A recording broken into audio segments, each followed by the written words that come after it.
presentation of Fox Sports.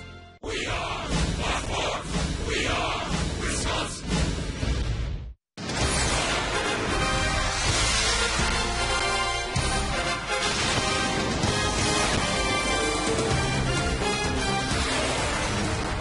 Fall is in the air, but it still feels like summer at the old ballpark. Welcome to Miller Park. It's Game 2, the Cardinals and the Milwaukee Brewers here on this Tuesday night. Pitching matchup. It's Chris Narveson, 2-0 with a 3.55 in his last 6 starts, pitching pretty well. The lefty goes up against the righty Kyle Lowes of the St. Louis Cardinals tonight. Very familiar with the crew as he makes his 14th career start against Milwaukee. So it's Narveson and Lowes out on the hill for Game 2 as we continue our coverage here of Brewers baseball on Fox Sports Wisconsin. I'm Craig Kishon, and we appreciate you sticking around here, looking forward to the ball game tonight. Now, yesterday the Brewers came oh so close. It was a pitcher's duel that turned into a slugfest. Giovanni Gallardo, tremendous numbers, 7 strong innings, but this turned into a slugfest. 3 home runs hit by the Brewers, 2 by Corey Hart, 1 by Ricky Weeks, but the big blow comes in the 8th inning from St. Louis as Molina hits the 4-bagger, good for 4 runs to break the game open in the 8th inning. So the Cardinals take Game 1. The Brewers now are poised to go after them here in Game 2 at Miller Park. And they'll do it behind the heart of the order, back in production. He's on the way of capping off an all-star season in style. Bill and Brian show you Corey Hart's numbers, plus the start of the game all on the way. Coming up next.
Money at Menards on all your home improvement needs. By AT&T, find out what's possible with the nation's fastest mobile broadband network. AT&T, rethink possible. And by Triple Hop Brew Miller Lite, taste greatness. Well, the roof is open. It is a cool and very windy night here in Milwaukee. A hold your hat down kind of day all across Wisconsin today. Corey Hart's hoping to get one into the jet stream again tonight. Corey Hart with 27 home runs. That is a career high, and 4 of those home runs coming in his last 3 games. And hi, everybody. We welcome you from Miller Park. Brian Anderson along with Bill Schroeder. Great to have you with us tonight. It is Game 2 of this 3-game series with the Cardinals. St. Louis winning yesterday, Rock. But the show really for the Brewers was Corey Hart and how impressive his season has been in 2010. I don't know if you can get a Comeback Player of the Year award within the same year, but that's certainly what Corey Hart has been able to do. When you start in spring training and have such a terrible spring and then up until May 15th not doing anything, all of a sudden just turning the switch on. I mean, in the last 3 games, he's hit 4 home runs. Corey Hart has been one of the best run producers in that stretch since May 15th, and certainly has been in the middle of a lot of offense for the Brewers. He was rewarded with a 3-year contract. You know, that deal that he signed in arbitration didn't look all that good for the Brewers, but those numbers are looking pretty good for Milwaukee right now. Well, he has turned it into a 3-year deal. He is going to be a part of this franchise for the foreseeable future. Well, the starting pitching has been good this month, and it was all started by Chris Narveson. He's back on the mound tonight, the former Cardinal against his old club. It's Narveson and the Redbirds, and it's coming up next.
Keep anything down today, and the Brewers are glad they have this beautiful ballpark.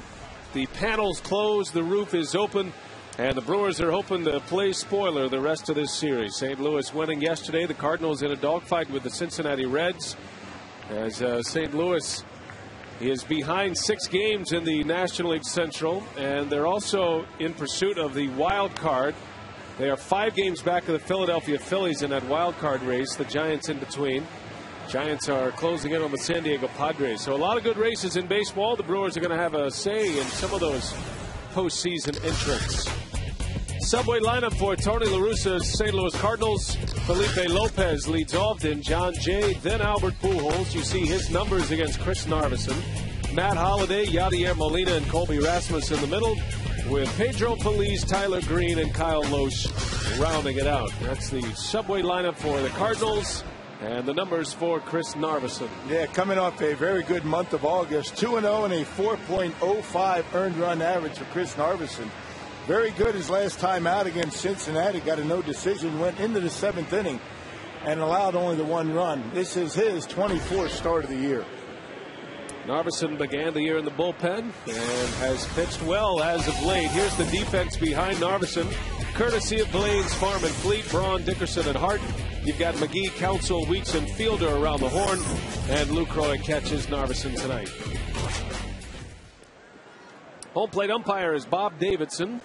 Crew chief is Tim Cheetah. He's over at third base. He's joined by Scott Barry and Tim Timmons on the bases. And we are set for baseball. Narveson to face Felipe Lopez. First ball swinging. And here is Council getting the call for Escobar tonight. And 1 away on 1 pitch. Our scouting report tonight comes from bullpen coach Stan Kiles on Chris Narveson. Knowing that the first inning is important. I think he's starting to overcome that well, and now this thing going deep into the game is just another situation where he's got to, you've got to keep running him out there and let him get that experience, and hopefully he'll get that experience and then turn himself into the pitcher we think he can become, and that's a winner. Now Narveson coming off a very good start against an explosive Cincinnati Reds ball club. And you see what he's done in the first inning. That's what Stan referenced with the first inning troubles that Narveson has endured. 23 runs in 23 first innings this year. But against Cincinnati, he looked like a different pitcher. 6 1/3. It looked like he might be allowed to go extended into that game. He gave up just 2 hits to the Reds and only 1 earned run. And Rocky kept his walks down. He not only got through the first inning, but he was able to get through the lineup the 3rd time through the batting order as well, which has been a nemesis for him. And one of his best pitches in that start was his changeup. He's had a very good changeup his last 3 or 4 starts. I mean, it's made a big difference for him. He's been able to keep that curveball, that big looping curveball, down in the strike zone, and that has certainly helped him so far. 3 balls and a strike on John Jay, hitting in that very comfortable spot in the batting order ahead of Albert Pujols. As Narveson misses, and it's ball 4. Jay draws the walk. Well, let's take you back to Wednesday. It was the 1st of September, and it started a pretty good run for Brewers starting pitching. Narveson against the Reds, 6 1/3 innings. He threw just 97 pitches in those 6 1/3. And it was an agonizing decision for Ken Maka, as he stated later, to remove him from the game. But he wanted to build some confidence in Narveson. The bullpen blew up after Narveson left the game. And the Reds would go on to win the game, and they would sweep the series. But you have to be encouraged the way Narveson pitched. And I think in a similar spot tonight, you might see Maka stick with him and give him a chance to finish the 7th inning.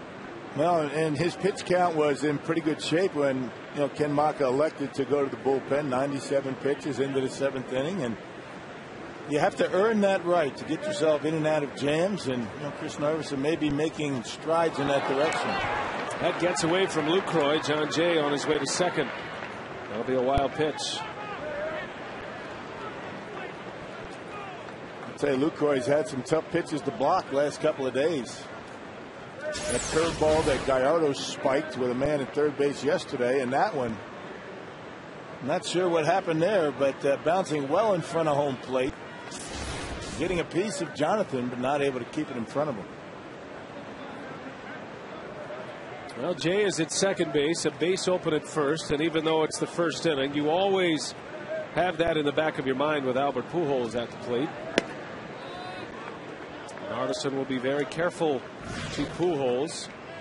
Matt Holliday is on deck. Yesterday, Pujols doubled, his only hit of the game. He also had a sacrifice fly. He was 1 for 3 with an RBI yesterday. And another changeup misses. 3 balls and a strike on Pujols. Yeah, established that changeup early in the game, particularly in the first inning. I mean, most hitters expect pitchers to come out throwing fastballs. Establishing that pitch lately, Narveson's done just the opposite. 97 RBIs for Pujols this season. He swings away, 3-1. Count goes full, 3-2. Well located fastball for Narveson. Pujols is having a great year, but he is a slumping hitter, even by his standards. Pujols just 3 for his last 27 at the plate. But he starts the day 5th in the league in batting. He leads the league in home runs and is 2nd in RBIs. And he strikes out a changeup from Narveson. So Chris Narveson comes all the way back, down 3-1, and he punches out one of the game's best hitters. And on a changeup that was not very well located. Check it out, up in the zone and right down the middle of the plate. But Albert way out in front. That's 2 strikeouts in a row for Albert. He struck out his last time up in yesterday's ball game. Something you do not see very often. Here is Matt Holliday now with 2 away.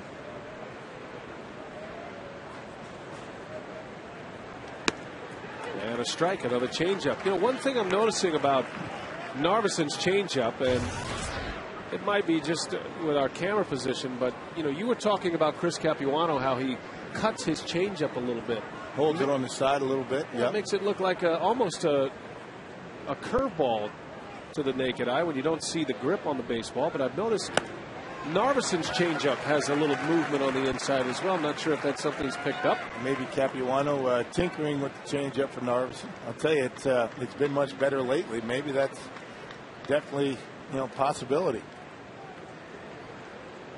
Really, the changeup has been what has separated Chris Narveson these last few starts, and it's allowed him to get back in counts when he's been behind, much like he did with Pujols. Tried another one. Holliday didn't chase. And that's a pitch really you can't overuse. It's a pitch that you can throw for strikes. Much easier to throw for strikes than a big curveball. Hitters in the back of their mind aren't convinced that they're going to see a lot of changeups. They are geared for the fastball.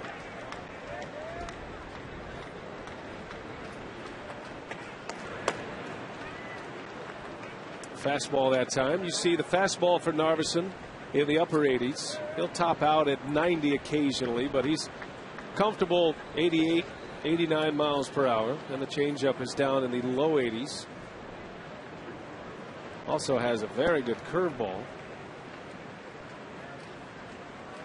See what he has in mind here with Holliday at the plate. 2-2 the count. Runner at second. And there's the breaking ball in the dirt. 3-2.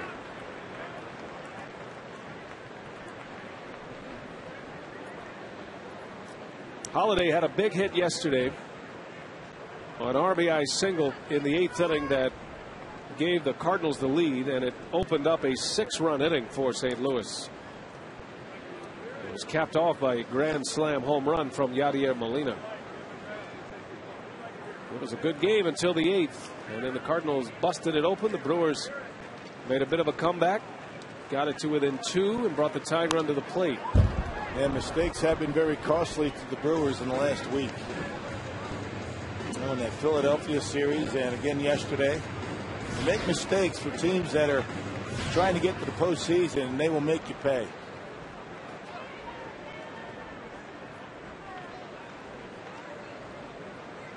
Full count to Holliday, who's hitting .303 to start play today.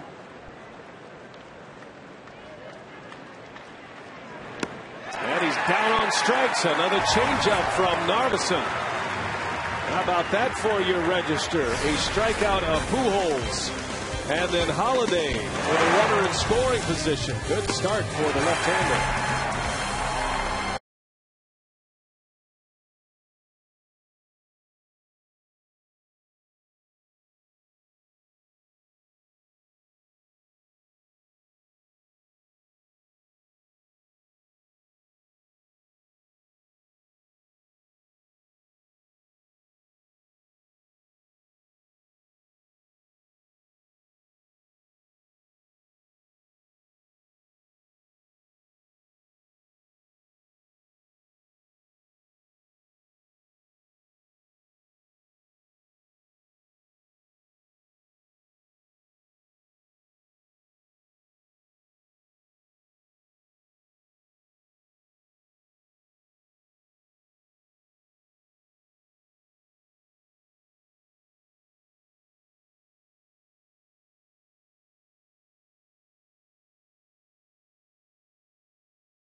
Holiday for Narveson, and now the Brewers are coming to bat for the first time against Kyle Loesch. And here's the Subway lineup with Ricky Weeks, Corey Hart, and Ryan Braun at the top.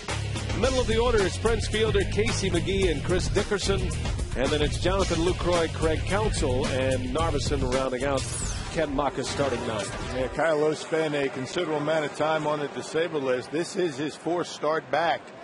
His first three starts did not go very well, an 11.48 ERA in those three starts. Now Loesch is trying to pitch his way into the regular rotation for the Cardinals the rest of the season. And things have not gone well since that forearm injury that knocked him out for about 3 months.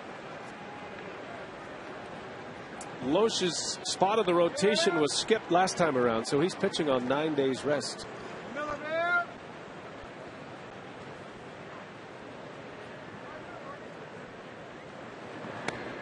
Now Ricky Weeks back in his familiar spot at the top of the batting order, and an on-base percentage to start the day at .364. He's hitting .270, 26 homers, 77 RBIs.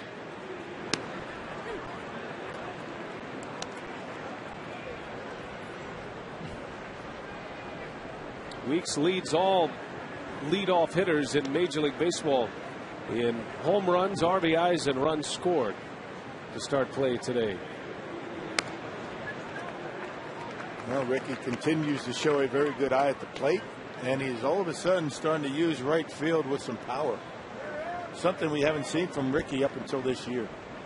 He took a high fastball from Jake Westbrook yesterday and homered into right field. Gets under that one, pop up foul and out of play. Now Westbrook was good yesterday, but he left one up against Weeks, and the Powerball home run number clicked over to 26. Yep, nice short stroke, and with the same swing on it, just let the ball travel just a bit. And as strong as he is, able to drive it out of here. By far and away, Ricky Weeks' best year as a major leaguer. Right off the end of the bat to Loesch, and one away. Here is how the St. Louis Cardinals line up defensively. Matt Holliday, Colby Rasmus, and John Jay in the outfield. Pedro Feliz at third. Tyler Green gets the start at short tonight with Lopez and Pujols on the right side. And Yadier Molina, the Gold Glover, and the all-star catcher behind the plate. So Colby Rasmus, his spot dropped in the batting order. It is Yadier Molina who hits fifth for Tony La Russa today. They've been searching for someone to produce behind Matt Holliday, and it was Molina yesterday with that grand slam home run. And the Cardinals were trying to figure out whether it was going to be a right-hander or a left-hander. It's been Rasmus. It's been a variety of different hitters. And I still think the Cardinals wish they had not traded Ryan Ludwig away, although they got a pretty good one in Jake Westbrook. But it's offense that they need, not pitching. Well, the Cardinals are on the outside looking in right now, and they have a long way to go to get to the postseason with just 24 games remaining. But this is a scary team in the playoffs, especially in a short series in the first round with their pitching, with Adam Wainwright and Chris Carpenter and Jaime Garcia. I mean, the Cardinals on the mound match up with anybody, which is surprising why they have struggled so in the last 3 weeks. And they've got some pretty good arms coming out of that bullpen, too. We saw some of them yesterday. Yeah, good pitching, good defense. They just have not been able to get any consistency with anybody in the lineup other than Pujols and Holliday. Full count to Corey Hart. And down he goes on strikes. Took a little off, did Loesch, and Hart a strikeout victim. Our scouting report tonight on Kyle Loesch comes from Brewers hitting coach Dale Swain. When he's on, he's got a pretty good little sinker. He moves in and out and throws his slider, pretty much fastball slider, mixing some curveballs early in the count. Occasional sinker. When he's going good, he's spotting his fastball and keeping it in and out, keeping it on right-handers' hands. Yeah, but he hasn't been able to do that yet since he's come back from the disabled list. He has had some dreadful starts, and as we talked about, this is 9 days between starts. Not very good, usually, for a control pitcher. Well, you figure the kind of injury that Kyle Loesch endured, it's kind of a touch and feel injury, you know, and he has not found that touch since he's come back. He's making just his 13th start of the season. Facing Ryan Braun, a broken back. Going to be a tough play. Green over it. Cannot handle it. And Braun is safe. And we'll see how they score. It should go as an infield hit. Green has a great arm, but I'm not sure he's going to be able to throw out Ryan Braun at first. Yeah, Ryan Braun, still another infield hit. That's got to be a base hit. I don't think that anybody's going to throw Ryan out on that. Rolls up his glove, and I don't know what else you can give that other than a base hit. Ryan gets down the line very well. And it will indeed go as an infield single for Braun. So Braun continues his hitting ways. He's got a little sting in those hands after he broke his bat. Braun gets Fielder to the plate. The club leader in home runs, 30 homers this year for Prince, and 73 driven in.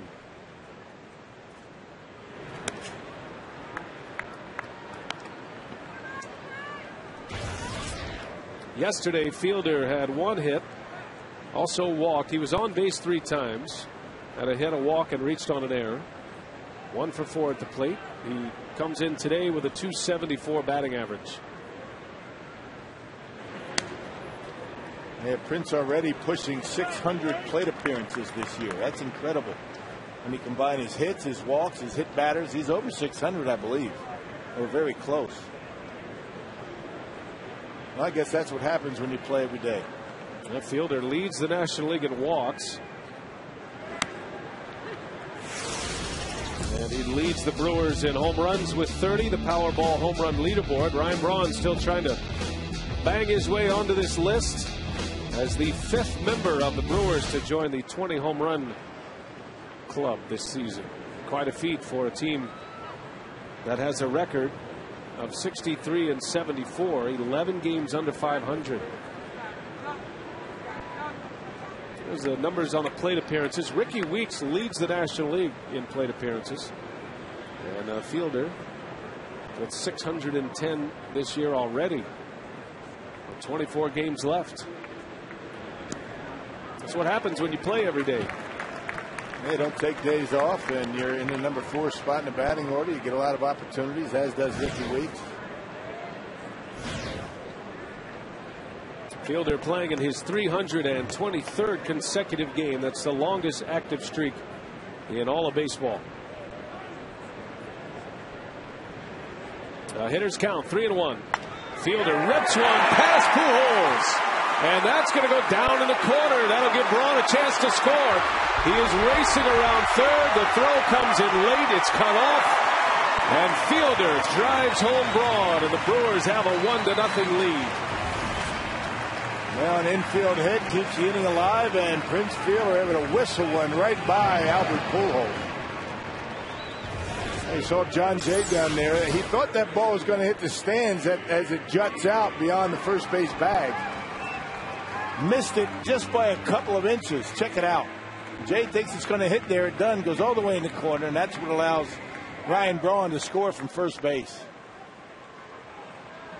Now Braun has great speed, and he scores the run to give the Brewers the 1-0 lead here in the first. Fielder with his 74th RBI. And now it's Casey McGee. 24 doubles now for Prince to go along with his 30 homers.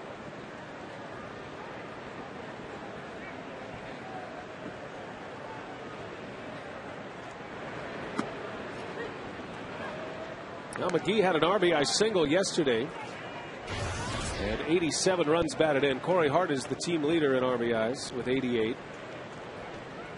And Hart and McGee with the most realistic shot at 100 RBIs this year. Braun could sneak in there as well with a big month. There's strike 2, 1-2 to count. Man, you keep going back to spring training. I just can't get over that. I mean, everybody's so concerned about Corey Hart and Casey McGee. Both of them having very bad springs. And look what they've done this year. Both of them have a pretty good shot at 100 RBIs.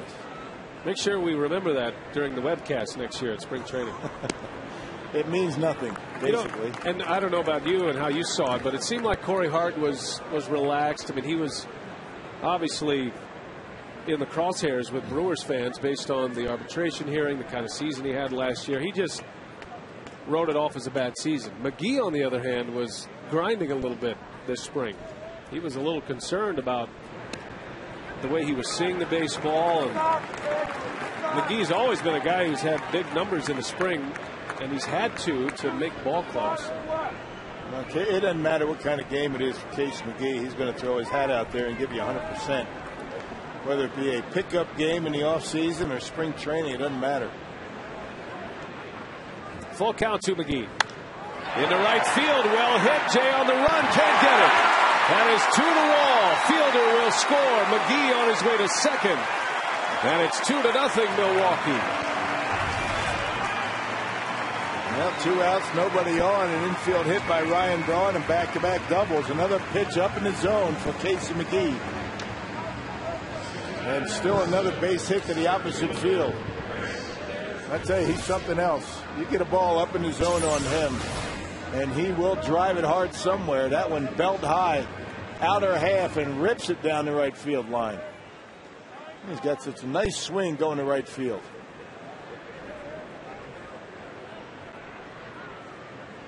.32nd double for Casey McGee to go along with his 20 home runs. And he gives the Brewers a 2-0 lead. Fielder scores easily.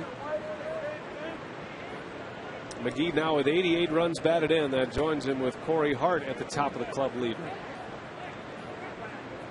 Here's Dickerson now. He gets the start in center for Lorenzo Cain. And it's basically going to be Dickerson and Cain the rest of the way. Molina wants to have a visit with his starting pitcher. A quick trip to the mound by the Cardinal catcher. Yeah, depending on what happens in the offseason, you figured you're probably going to see both of them in spring training with an opportunity to get some playing time. Carlos Gomez seems right now the odd man out. Has not been able to make a start. I think he made one start since his comeback. Well, Gomez was telling us yesterday that he plans to go to winter ball this year down in Puerto Rico, and he's going to get as many at-bats, play as much as he can in the Caribbean leagues this winter, which can offer some pretty pressure-packed at-bats down there, especially as you get into January.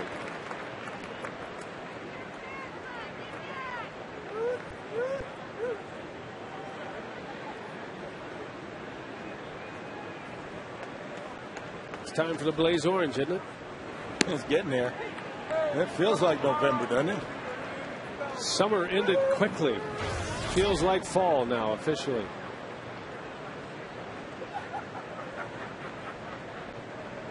Three balls and a strike on Dickerson. Still looking for his first home run of the year. And did he go? They will ask. Yes, he did. Dickerson's going to have to come back. Dickerson arguing with Bob Davidson. Davidson just points down to his crew chief, Tim Cheat, over at third base. Yeah, don't blame me. Talk to him. Yeah, I admitted right away I couldn't tell. That's good. Pretty good chance he goes on it, though. Pretty close. And Cheetah rings him up. Full count, 2 outs. And down he goes on strikes. So Dickerson is rung up and the inning is over, but the Brewers do some damage. Their big 3 sluggers. Braun with the infield hit. Fielder drives him in. McGee plates Fielder. 2-0.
Tuesday.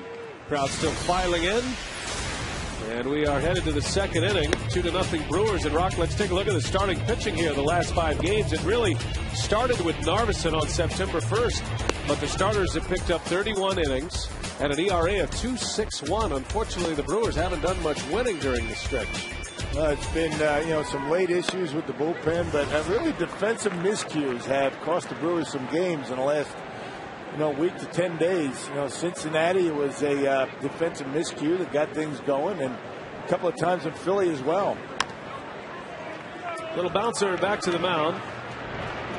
And Narveson makes a play on Yadier Molina for the first out of the inning.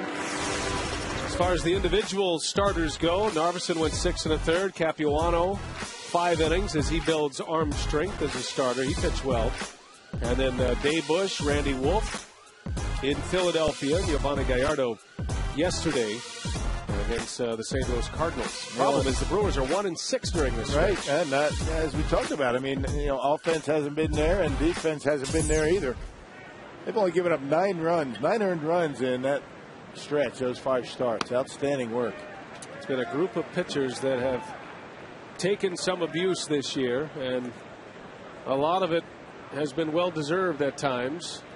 But during this particular stretch, while the team has struggled, the pitching has actually been pretty good from the starters. When you think about the teams that they were pitching against, Cincinnati and Philadelphia, those are pretty good lineups, and both of those ballparks on the road, very good hitters' ballparks. The Brewers did make a couple of transactions today. The minor league season ended last night, and the Brewers promoted pitcher Brandon Kinsler and infielder Luis Cruz from AAA Nashville. As Narveson strikes out Colby Rasmus, his 3rd strikeout, out number 2. Say, Brewers fans, you can relive your best memories from the past 40 seasons with Celebrating 40 Years in Brewers History. Look for the full-page special feature each Friday inside the Milwaukee Journal Sentinel, sponsored by Toyota. You got a favorite memory over the last 40 years, Rock? Got a lot of them.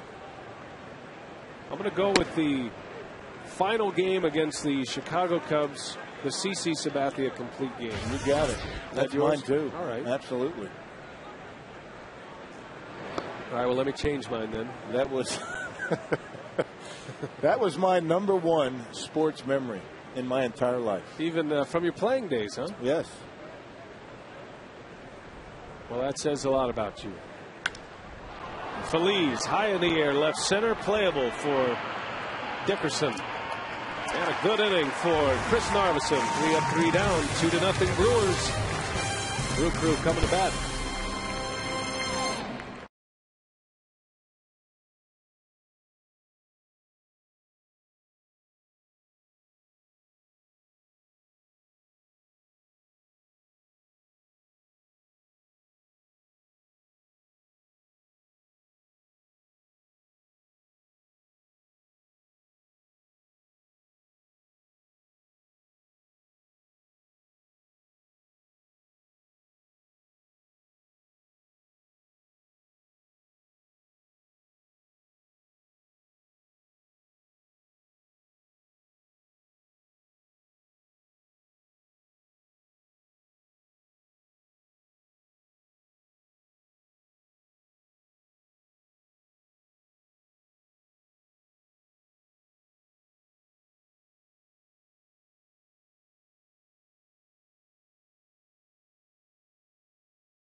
Click on the Badgers tab for exclusive video from the Badgers season opening win at UNLV on Saturday, including interviews with Brett Bielema and tailback John Clay. Did you stay up late and watch that game? I did. That was fun to watch.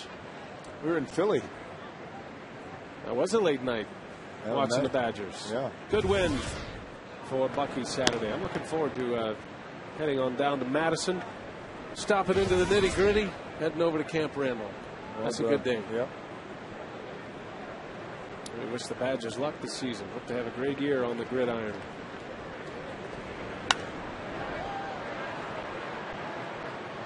Jonathan Lucroy leads off for Milwaukee. The Lucroy, Council, and Narveson against Kyle Loesch, who no doubt has a short leash here tonight for Tony La Russa.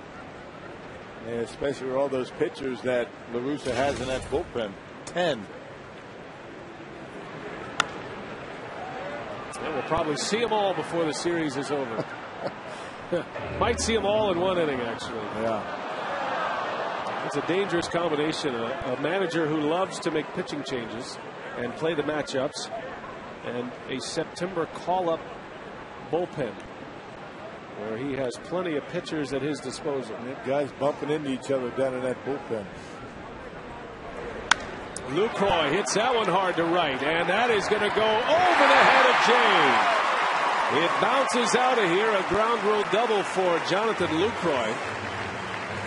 Well, the Brewers are getting in some good licks on Kyle Loesch here tonight. Yeah, pitches up in his zone. You heard Dale Swain talk about Loesch when he's right.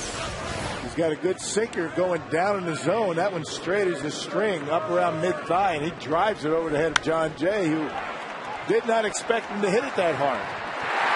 Going relatively shallow for Lucroy to the opposite field. Leadoff double for the Brewers, and now Craig Counsell. Counsell, at the very least, hoping to deliver Lucroy to third base, and that's how you do it, with a ground ball to the right side.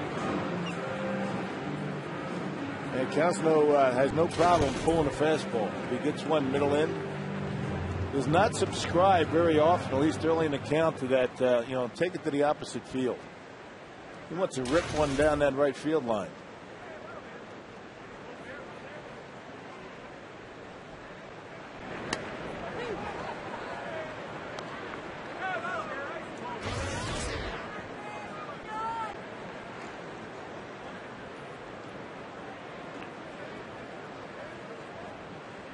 The Brewers have 2 run-producing doubles already.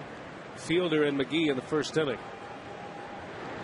As Counsell goes into right field, that's a base hit. Lucroy will hold up at third. And he does one even better. Counsell delivers the run to third base, but he comes up with a single as well. An 0-2 hanging curveball. You got to wonder about Loesch and the thought process there.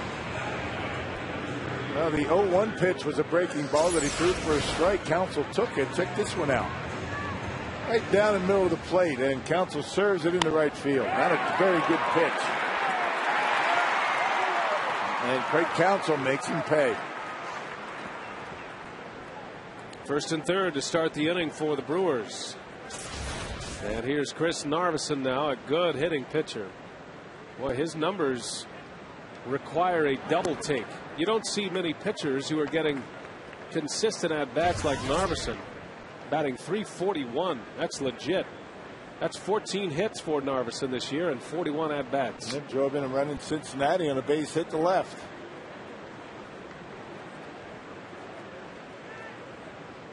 Seven RBIs and 41 at-bats this year. Like softball ratio for RBIs. He stands up there like a hitter. He takes the ball well. He keeps that front shoulder closed, and he does not look like a pitcher up at the plate. Now Loesch has fallen behind. Yeah, there's a strike, 2-1. Narveson, formerly a Cardinal, he was involved in the Larry Walker trade with the Colorado Rockies. Big deal for St. Louis at the time. Narveson is an RBI away from tying Giovanni Gallardo for the club lead. On the ground, Lopez to Green. The turn is in time. A double play, no RBI for Narveson. A run scores, and it's 3-0 Brewers. Somewhat of a slow developing double play. I think Felipe Lopez. Well, hang on a second here, partner. They're going to say Craig Counsell could not reach second base, and they are going to return Jonathan Lucroy to third, so no run scoring. They're going to call interference on the play from Craig Counsell. How many times is that called? You got to be kidding me. He's trying to make up something out there. And Tim Timmons, the second base umpire. All you have to do is be able to touch the bag with some part of your body. Tim Timmons calling Craig Counsell out of the baseline. So, yeah, interference results in a runner going back to third base. That might not have been a bad call, actually. Now, by the letter of the rule, you have to be able to touch the base. Counsell made no attempt at the base. And that's the thing. That's why it was called, because he did not at least make an effort to grab second base. Now Maka looks like he wants to get tossed here tonight. Haven't seen Maka this animated all season, and there he goes.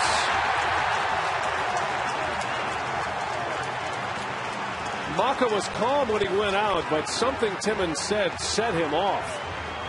And out he goes. So the Brewers manager is ejected.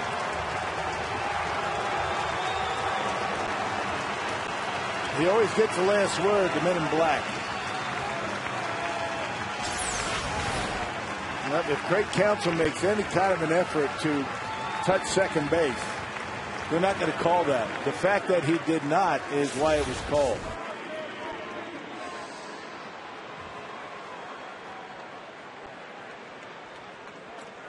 So Maka will head to the clubhouse. He'll turn the game over to Willie Randolph, his bench coach. Lucroy is back at third base, now 2 outs. And here is Ricky Weeks.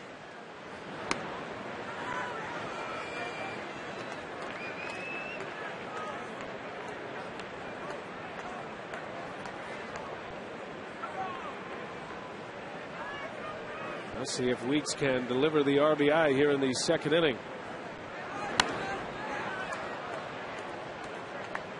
But you're right, Rock. You rarely see that called, but you know, if you stick to the letter of the rule book, and Counsell, with his back to the base, made no attempt at it. Well, if he reached for the base and showed the second base umpire that he could touch it, it might have not been called. But you never see it called. In the air, shallow right, long run, Lopez. And he's got it for the out. Well, the Brewers had runners at first and third, nobody out.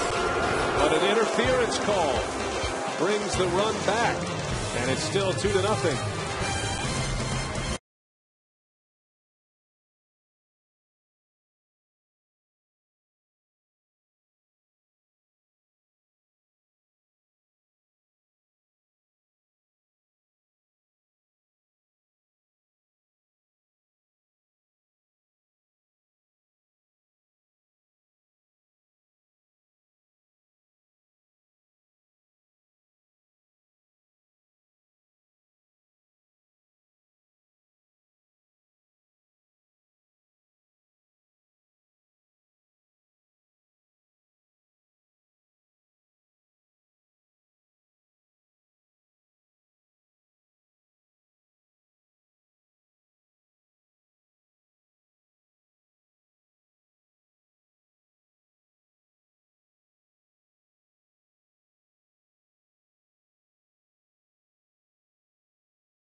Presented by Piggly Wiggly, the official supermarket of Fox Sports Wisconsin. And by Ho-Chunk Gaming Wisconsin, your ticket to more. Back live at Miller Park, Mark Concannon along with Rick Schlesinger, Brewers Executive Vice President for Business. And Rick, on this night when fall is in the air, we're talking about one of the great baseball events of winter, Brewers on Deck. January 30th at the Frontier Airlines Center. It's our annual Brewers on Deck Fan Fest. Tickets are $15 for adults, $9 for kids, and players will be there signing autographs, taking photos. There's games. It's a lot of fun. Still have some baseball left, but people need to think about plans for off season, and January 30th is a good place to start. And a little extra incentive if they buy their tickets within a certain time frame, right? Yeah, if you buy your tickets before October 3rd, included in the tickets for Brewers on Deck will be a free game ticket to a Brewers game next year, Monday through Thursday game, excluding any marquee games or opening day, of course.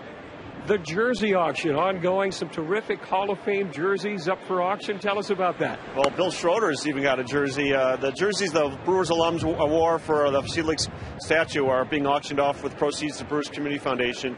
And Bill Schroeder's jersey is apparently one of the hot sellers. So Hank Aaron's, Robin Yountz, Ted Simmons, all the great players. Fans can have a piece of history. Rick, we appreciate it. Thanks. Rock, who knew you were so hot? He sounds surprised, Mark. I'm not surprised. Go check out the Bill Schroeder jersey from the statue unveiling ceremony for Commissioner Bud Selig. As Tyler Green sends Braun into the corner. And out number 1. Just for the record, the Bill Schroeder jersey is, at this moment, valued at $850, which is about $200 more than even the Hank Aaron jersey. Now, there's a little bit of an asterisk that belongs to that, and we want to invite you to go to Brewers.com, click on the auction icon, and then click on the jerseys part of that. Right. Because Rock last week in Cincinnati kind of sweetened the deal for his jersey. Now, we don't want to tell Hank Aaron that, or Rick Schlesinger for that matter, because there's some job security at stake here. But Rock, you offered what? Well, 4 tickets to the game. 4 tickets. And I will present the jersey to the winner here in the broadcast booth on TV. There you go. So you have until September 10th to do it. And we're trying to get that Bill Schroeder jersey up into the thousands as Lowe strikes out. And I don't see why it wouldn't be, honestly. But the popularity of the Brewers television analysts at this stage has never been higher. No. I'm still surprised that Rick Schlesinger seems so stunned that somebody would want my jersey. I guess maybe it was the price. Well, here's the thing. See, all of the jerseys, all of the auction items go to the Brewers Community Foundation. And it's a tax write-off. So you're helping a great cause. So everybody wins. And you're establishing that Bill Schroeder is, in fact, one of the most popular former Brewer players of all time. Statistically speaking. You keep that up, they're going to withdraw their bid. All right, so let's see if we can get that thing up over $1,000.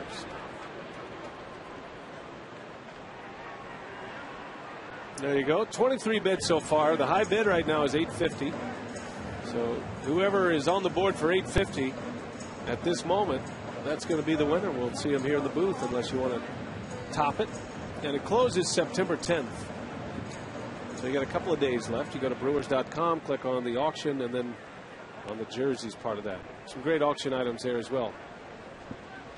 I noticed Dale Swaim didn't have a bid on his jersey, which we'd like to correct. Is there anything you'd like to offer for Dale Swaim that would sweeten the pot for the Brewers hitting coach without asking? I'll talk to Dale tomorrow. I can't speak for Dale. I think you should throw something out there. Right now? I think there's something. You know Dale well enough that you could sweeten the pot a little bit. Let me chew on that for an inning or two. Because we hate to see him get shut out.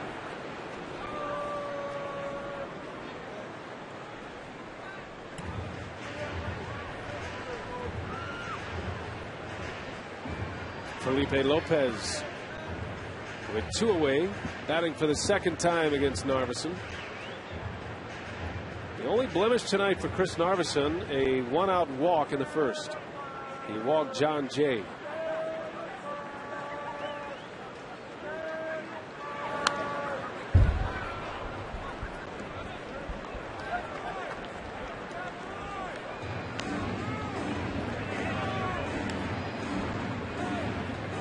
Lopez has had a down year for St. Louis.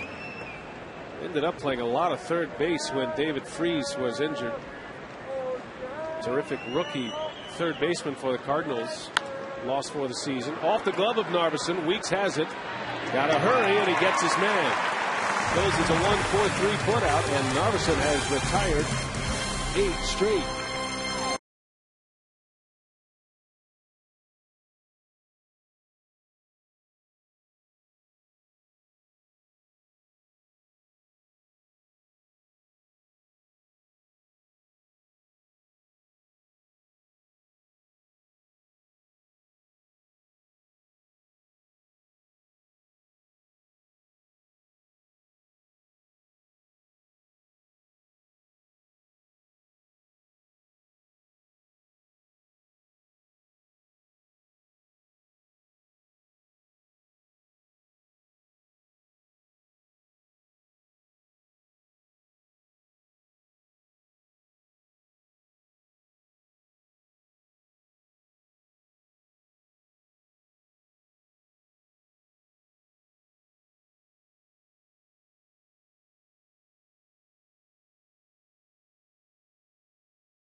We'll give you tonight's results during Brewers Live postgame. Final results coming on Sunday. And what is the best division race in your opinion? The final month of the season. You can text your answer to 234-234. Corey Hart leads off for Milwaukee. We head to the bottom of the third inning. 2-0 Brewers. And, we just had Bruce Fremming in the booth, umpire supervisor now. And we were taking a look at that play at second base. Bruce Fremming, he didn't ever think he'd go against one of his fellow umpires, but he said that was a good call. He didn't make a motion to the base. That is what cost the Brewers a run on that slide from Counsell in the second inning. Yep, if he showed Tim Timmons that he could touch the bag by reaching for it, then it would not have been called. So that's kind of what we said. We appreciate Bruce coming in. It's always good to have the perspective of an umpire in the booth. We're lucky to have Bruce do that with us. As you see the play again. And the crowd is riled up because Bob Davidson and Tony La Russa are going at it. Matter of fact, Bob Davidson has ejected somebody on that bench.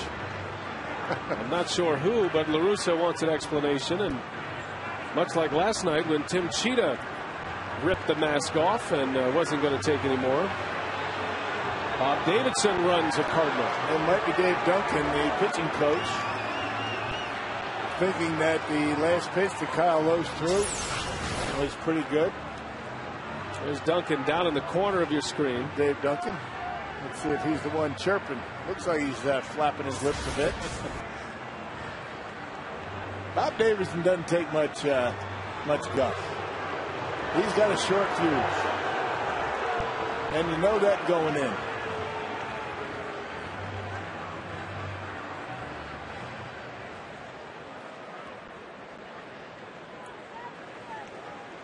So it appears to be Dave Duncan. He just walked down into the clubhouse.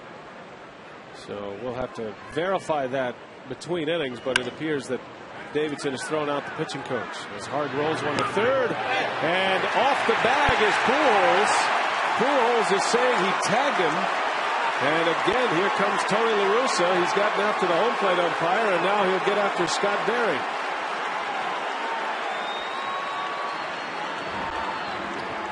Pujols was telling the first base umpire that he tagged him on the head, and then Scott Berry shaking his head like, okay, I'm going to ask. See what Bob Davidson has to say. If he calls him out, I think, and he is. Yep, called him out. Roy Randolph might get run now.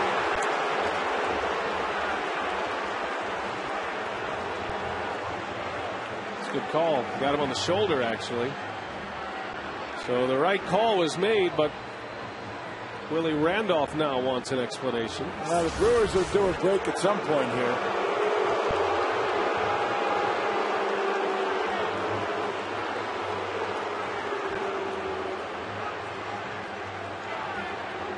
Now Scott Berry was looking at the foot of Pujols, and when he came off the bag, and he did not see the tag, but he did the right thing by asking for help.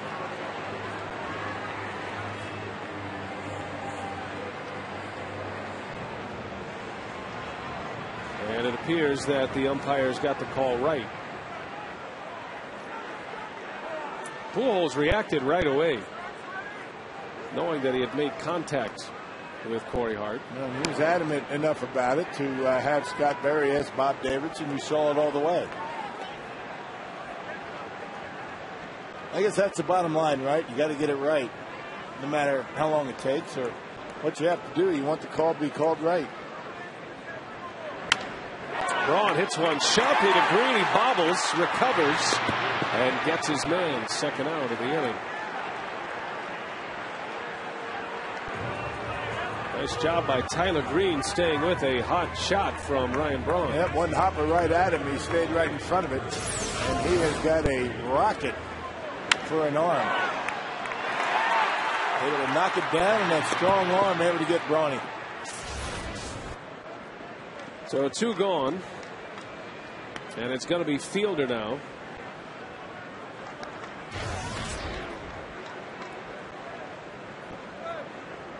Fielder doubled in Braun in the first inning. 74th RBI of the year. That raises Fielder's on base percentage to .408. So a .275 batting average, a .408 on base percentage. And when you lead the National League in walks, that's the kind of numbers you get.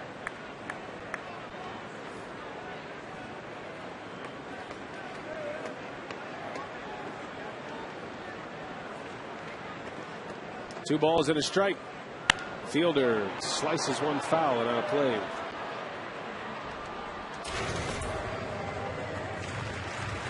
The on-base percentage leader in the National League is Joey Votto. .421 to start play today. Fielder is second.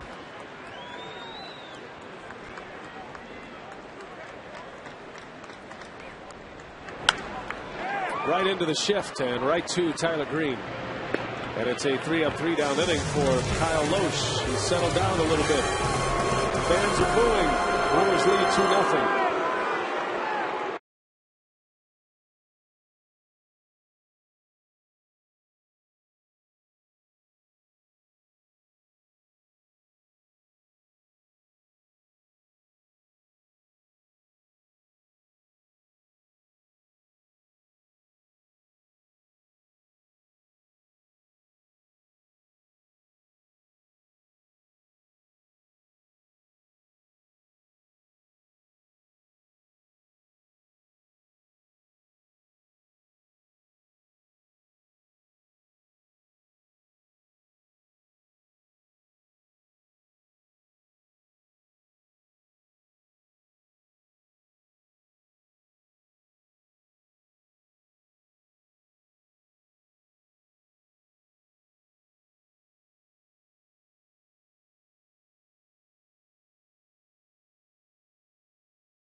Friends utilizing the garden. A terrific turnout today. Cecilia Gore, Executive Director of Brewers Community Foundation, told me that Randy was really touched to see how the money he donated translates into bringing joy to the 1,700 plus people who use Ronald McDonald House every year. Guys, a really nice moment today for Randy and the Brewers, and of course for the great folks at Ronald McDonald House. Yeah, we appreciate it, Mark. Thanks for sharing that story with us. Good job, Randy. Always like to see the Brewers players out in the community, and that is a special cause, the Ronald McDonald House, coming from someone who's actually used that facility in the past, and it can pay off in a big way for families who don't have to worry about their own housing with loved ones with extended stays in the hospital. Yeah, we talk about it all the time, but I don't think any sports organization does more in the community. Front office and players and the Milwaukee Brewers. That's a big commitment that Mark and Debbie Atanasio made when they bought the ball club. And the front office, everybody that works with Milwaukee, and the players that bought in. Well, Narveson facing John Jay here in the fourth inning. And at this point, John Jay is the only blemish on Narveson's line tonight. A one-out walk in the first inning. That's been it offensively for the Cardinals.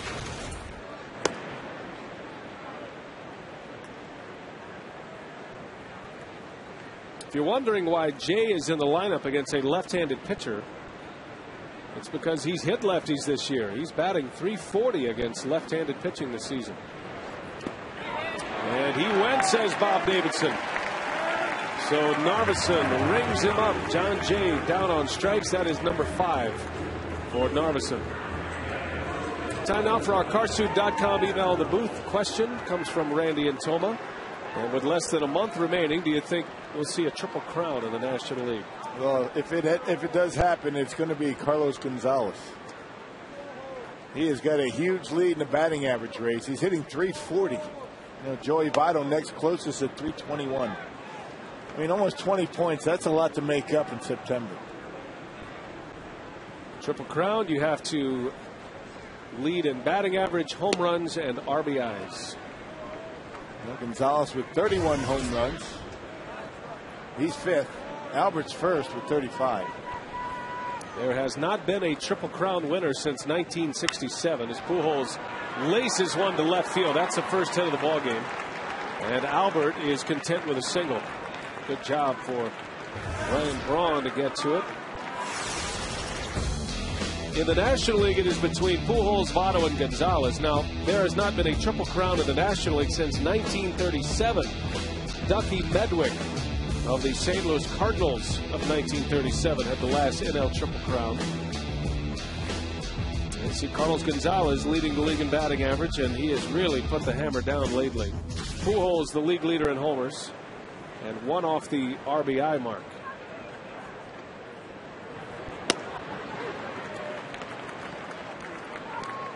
But there's a couple of guys to pay attention to. Omar Infante of the Braves and Troy Tulowitzki of the Colorado Rockies. Those two players at this point don't have enough plate appearances to qualify for the batting title, but they probably will by season's end. Omar Infante is hitting .339 right now. And Omar Infante, now that Chipper Jones is out for the season, you figure to be playing every day.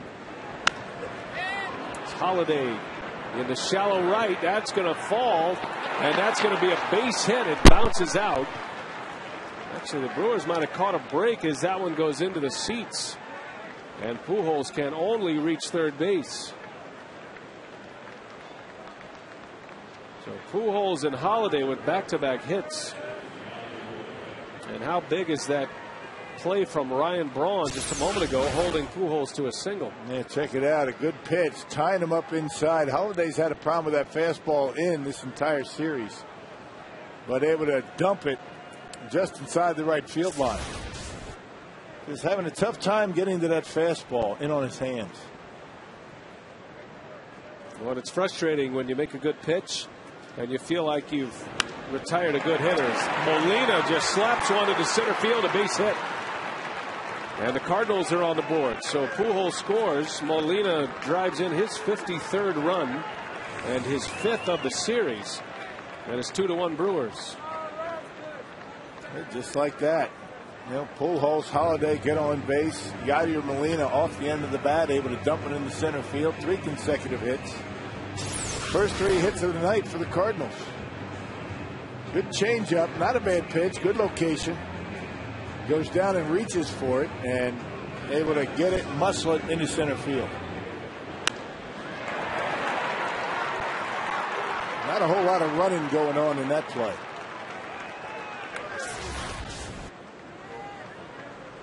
First and third now, 1 away, and a big swing and a miss by Rasmus. When you look at the way this game has unfolded here, the Brewers scored twice in the first. They were threatening with 2 on and nobody out in the second inning and could not score. There was an interference call that wiped out a run and got the manager ejected as Rasmus dumps one into left field. That's a base hit, and this game is all tied at 2. Another one off the end of the bat. 4 straight hits for the Cardinals, and it's a 2-2 game.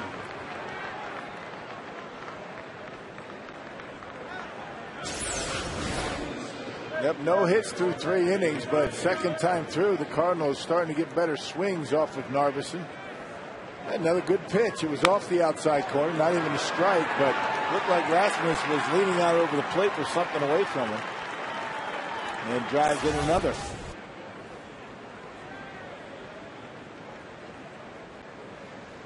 Now Pedro Feliz, and he swings away early, fouls it back.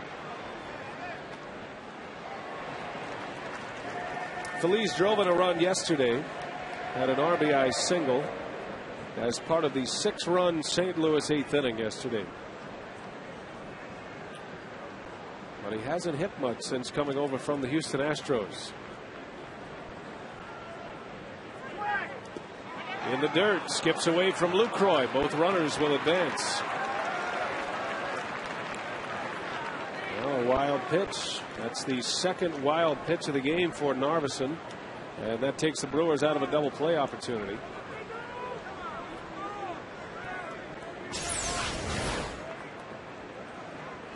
I'm just trying to slide over on that ball.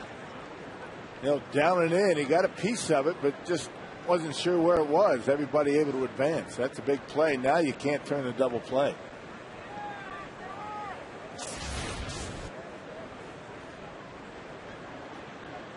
One ball, 1 strike to Feliz. Count goes to a ball and 2 strikes now. Feliz was with the Phillies last year, part of their playoff run. An outstanding defensive third baseman. Cardinals were hoping to get a little offensive punch as well from Pedro Feliz.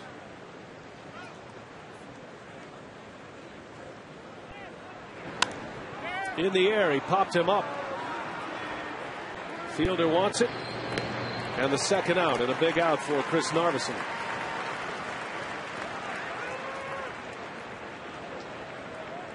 That leads us to our AT&T trivia tonight. Which player owns the longest active streak of most games played without playing in a postseason game? Longest active streak. Most games played without a postseason. Well, I guess it could be anyone.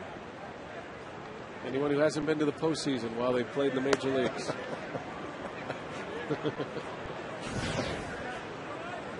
There's probably some connection. That's a good hint to by this the way. game. Knowing Brian Mikulajic down in the truck. Nice to see him back to work. We're going to be giving you a look at it. You know, the graphics and the Brian Mikulajic, whatever he does down there, we're not real sure.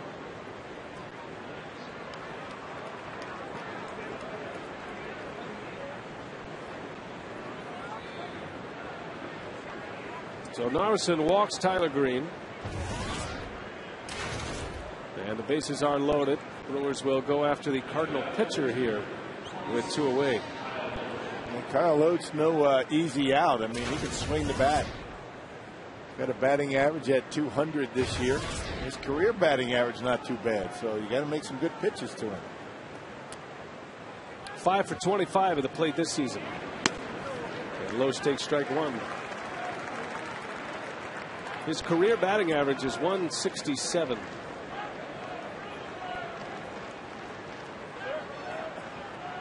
Which is respectable for a pitcher. Right.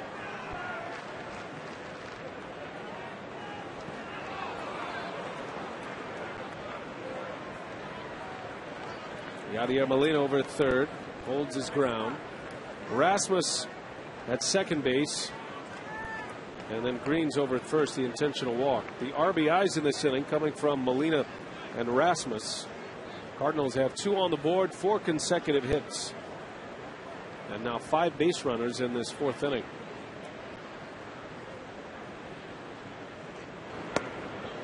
Strike 2.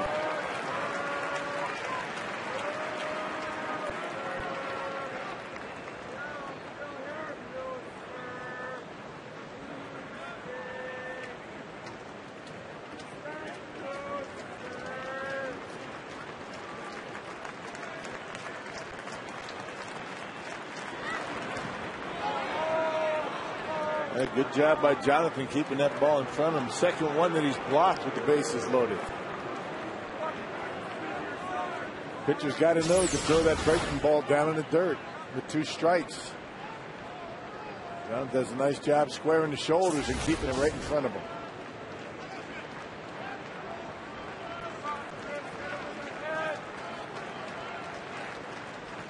Two balls, 2 strikes on Los.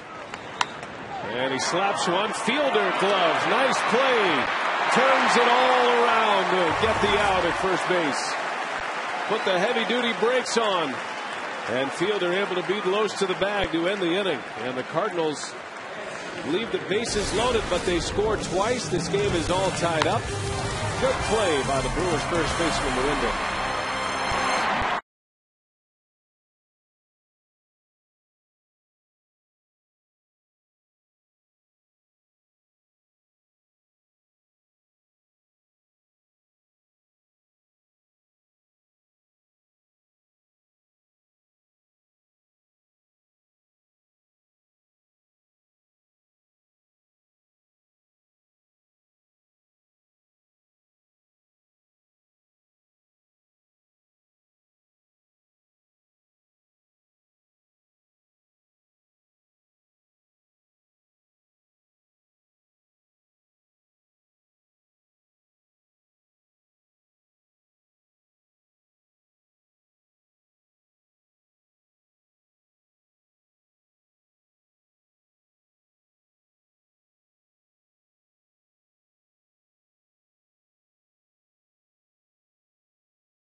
For fourth, Prince Fielder and Casey McGee with RBI doubles. Those came in the first inning. Ken Maka ejected for the 3rd time this year. And Cardinals tying it up in the 4th. 4 straight hits, including RBIs from Molina and Rasmus. Ken Maka also ejected in Colorado and at Wrigley Field. And he got his money's worth tonight. Ken Maka. I don't see the Brewers skipper get that animated very often, but he did tonight against Tim Timmons, and out he went. And Dave Duncan ejected as well, the St. Louis Cardinals pitching coach.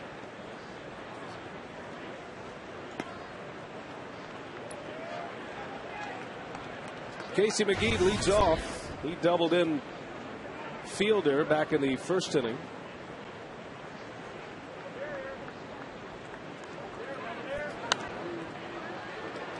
Casey slapped one down the right field line for the extra base hit.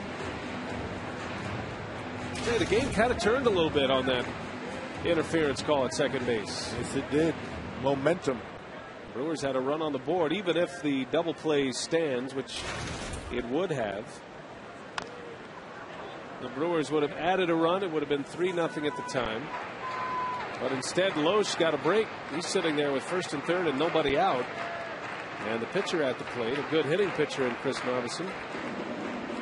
Yeah, since that interference call, he's retired 5 in a row. A bit of a wake-up call for Kyle Loesch.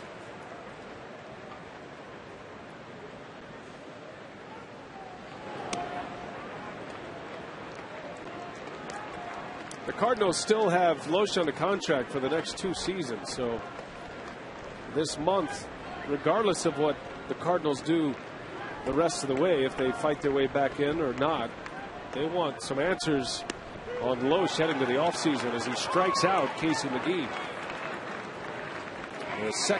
They get the third strikeout for Loesch.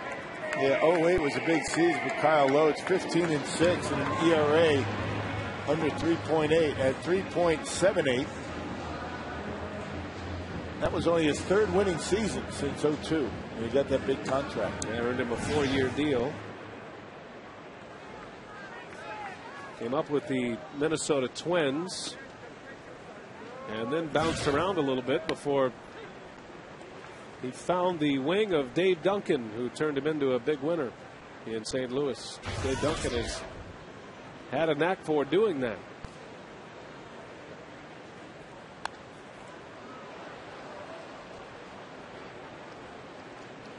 Chris Dickerson struck out in the first inning. 0 for 1 tonight. He gets a start for Lorenzo Cain.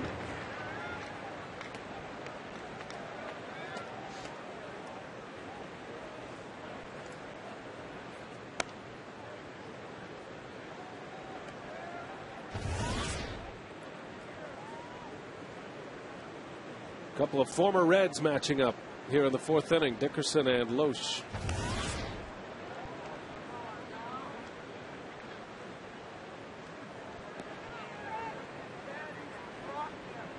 Dickerson traded to the Brewers for Jim Edmonds. Edmonds is still on the disabled list for Cincinnati with that oblique strain.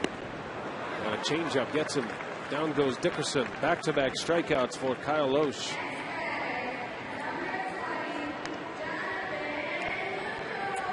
So our AT&T trivia tonight: which player owns the longest active streak of most games played without a postseason appearance? And the answer is Randy Wen, who plays for the Cardinals now. Started the year with the New York Yankees, and you know, he figured, I'm going to New York, I'm going to sign a deal, I'm going to play for the Yankees, I've got the best shot to go to the playoffs, and then they traded him. Yep. Well, at the time, the Cardinals were right there.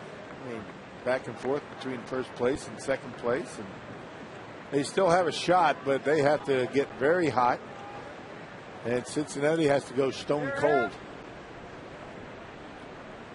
Jonathan Lucroy for the Brewers with 2 outs.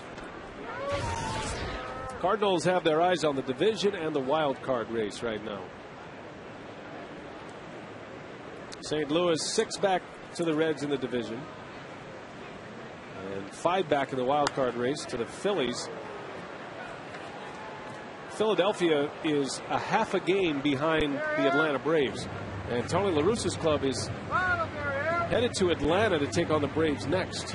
That's a 4-game series against Atlanta, so you know, they're looking at the wild card, and you don't see the Braves in the wild card standings, but who knows where that division's headed the way the Phillies are playing. As Lucroy goes the opposite way for a base hit. That's his second hit. And both on the right field. Hit a line drive over the head of John Jay and right, and a base hit in the hole between first and second. Good approach for Lucroy. Letting the ball travel, getting on top of it, and lining it into right field. That's a nice swing. Nice and easy, letting the ball get to you. Key is for that is not dipping that back shoulder and popping it up. You got to stay on top of it and drive that ball towards second base.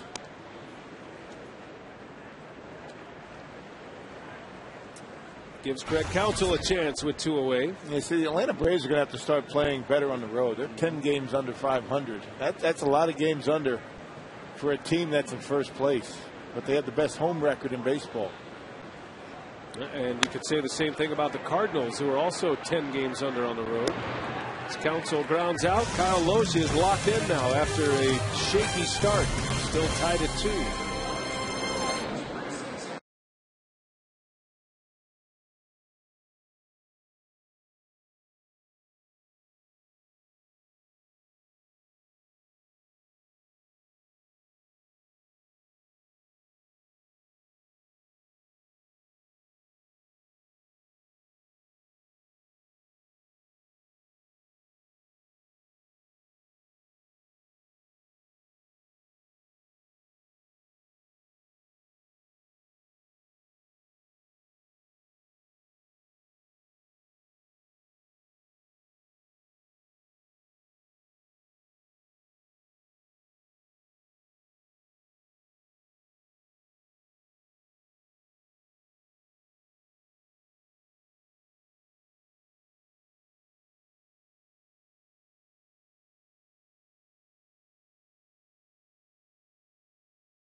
Hooked up in a battle here today at Miller Park.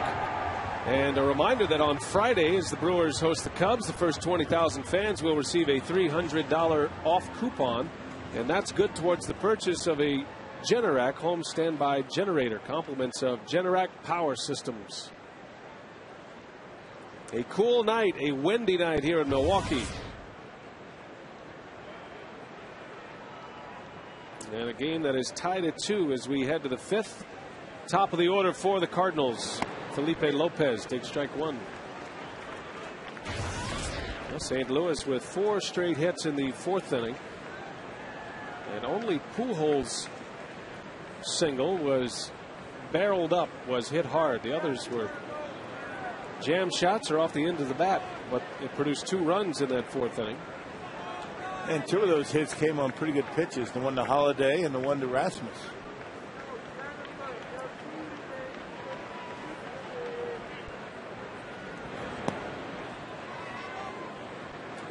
Actually, the one to Molina wasn't bad either. That changeup down and away. Right.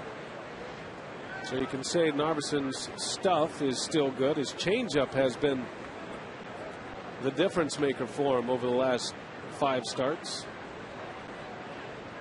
Coming off one of his better starts his last time out against the Cincinnati Reds, facing a red hot team. Narvison went 6 1/3. Another one off the end of the bat. Fielder ranging over and a race to the bag. Narvison wins. Lopez retired, 1 away in the 5th.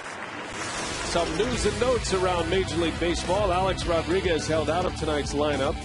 He's got that calf injury he's been dealing with. Yankees are in Baltimore, actually home against Baltimore.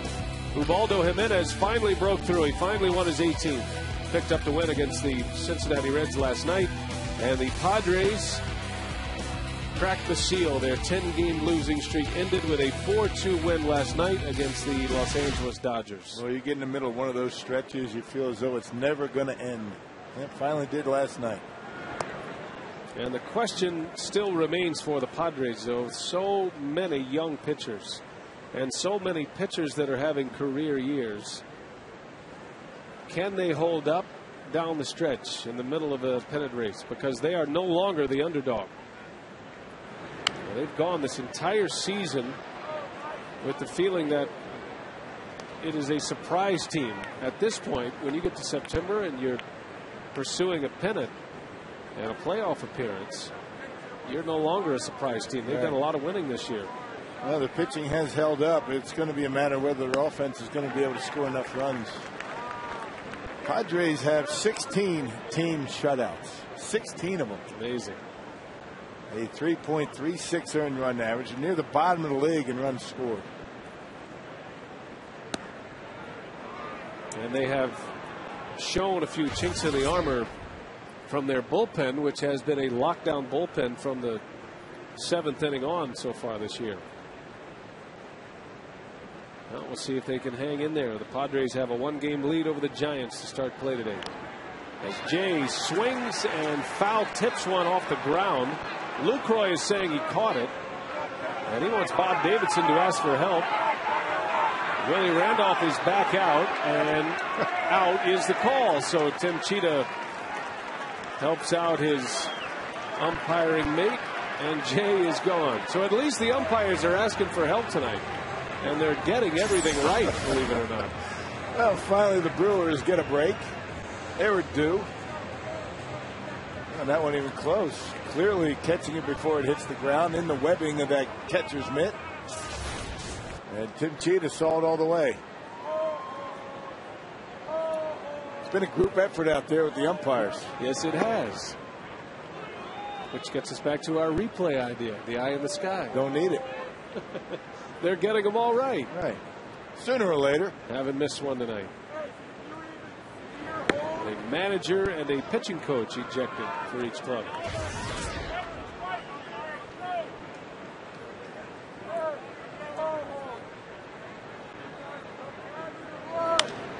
Pujols slightly off the end of the bat. And Dickerson will make the catch. A 3-up, 3-down inning for Narveson.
Odds are you'll like them. By Airtran, go, there's nothing stopping you. And by GMC, we are professional grade. Chris Narveson leading off the bottom of the 5th inning for Milwaukee. 2-2 ball game here. The Cardinals and the Brewers.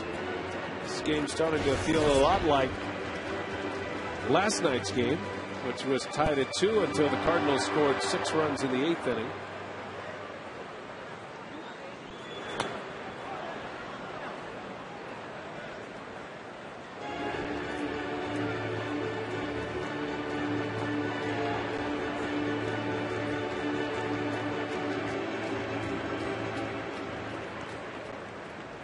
Narveson down 0-2. He rolled out 4.63 his last time up. He was the batter when Craig Counsell was called out for interference at second base.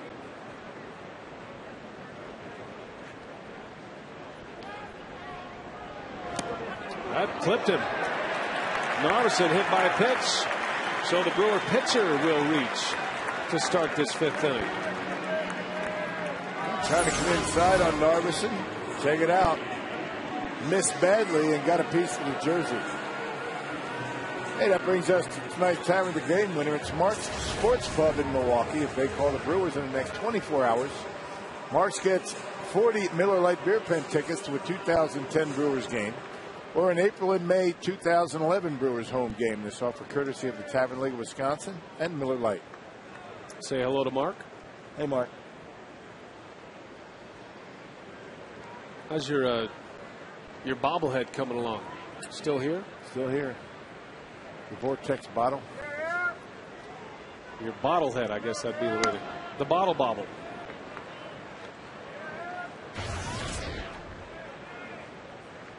One of my favorite bobbleheads. Bottleheads.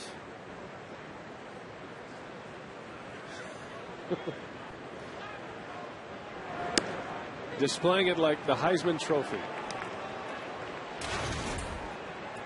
I got to tell you, though, the arms coming out of that thing, slightly disturbing. Because you're expecting, you know, a face or something on the other end of that.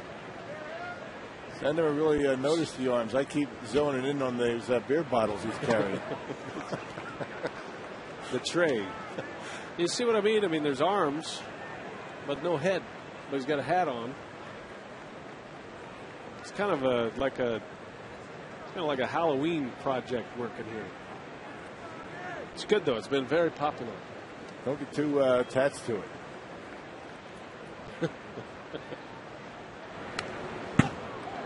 Weeks had a good cut.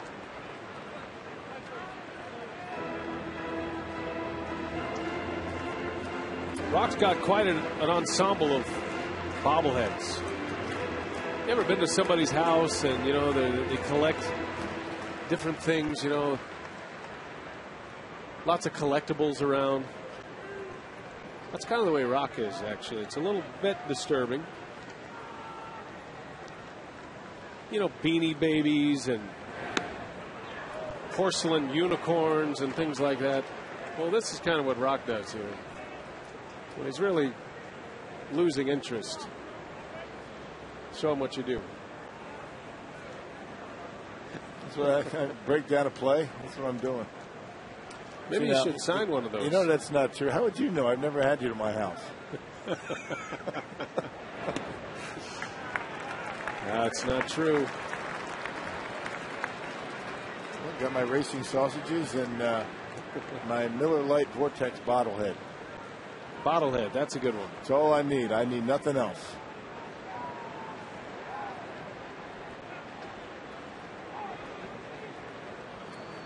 I think I left my keys at your house last night, actually. Ricky Weeks draws the walk. And the Brewers are drumming up something here in the 5th. We talked about the close calls with the umpires and some of the controversies that ensued, and this was the first one that got the manager ejected. Maka gets run for the 3rd time this year. And on a pitch that Dave Duncan wanted as a strike, Bob Davidson says, "Hit the showers, man." A quick hook from the home plate umpire. And then the tag at first base, disputed, called safe originally. And then after Tony La Russa complained, the call changed. Out was the call, and here came Willie Randolph with an explanation. So I think at the end of the day, the umpires, I can't speak for the balls and strikes of Bob Davidson, but the other two have been called correctly.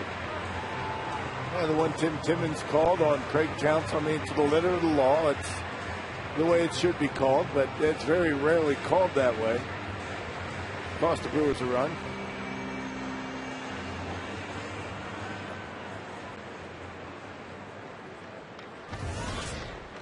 Well, a visit to the mound. Loesch in trouble here in the 5th.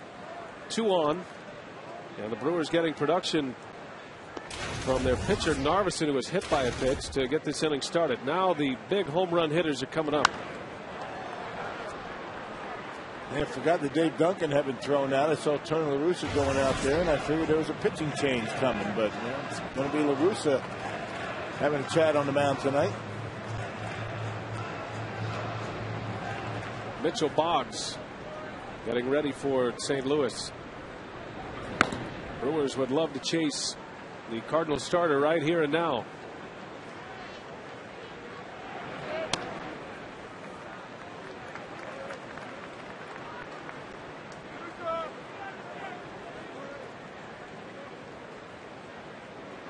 Hart has been on a home run binge lately.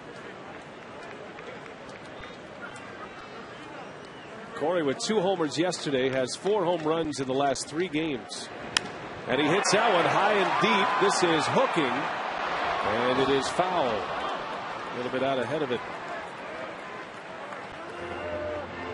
Ball and 2 strikes on Corey Hart.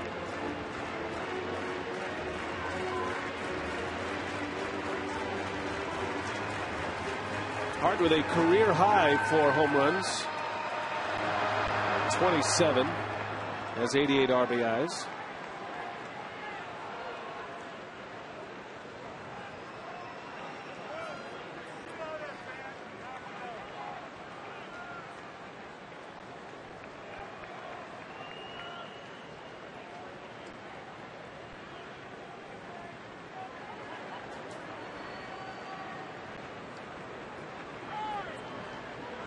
And now Los wants to start over again with Molina. Might be changing the signs here. I'm not sure if Narvison's looking in or not. Corey Hart since Saturday in Philadelphia. 4 homers, 6 RBIs in his last 3, and hitting some long home runs. Only one of them coming to left field, center field to the opposite field. That's why Corey has been able to keep that average up there. Left field line all the way around to the right field line. He's been doing it since he started getting playing time on a regular basis back in May. Still just 28 years of age. Now a 2-time All-Star.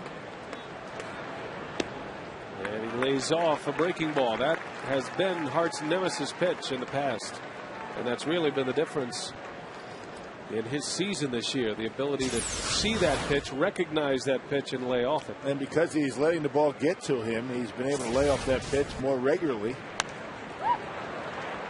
Driving it to right field, that it all goes part and parcel to waiting back and let the ball get to you, not jumping out after it. Well, prior to this season, Hart's best home run season was 24 homers. That was back in 2007. The 2-2. Hart lays off. Close pitch. Count goes full.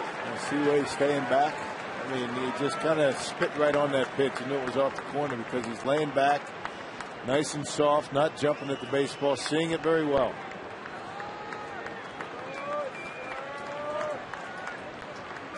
Spread wide in that box.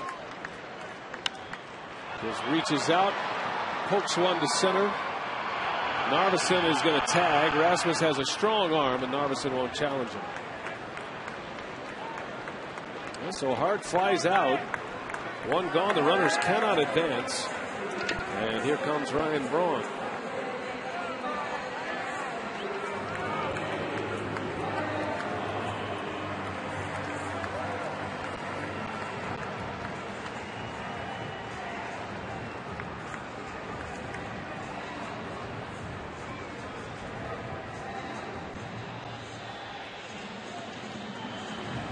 Braun trying to get them to their feet here in the 5th. A 2-2 game. Brewers with 2 in the first inning. It was Braun's infield hit that started the 2-out rally in the first. RBIs from Fielder and McGee. The Cardinals tied it with 2 in the 4th.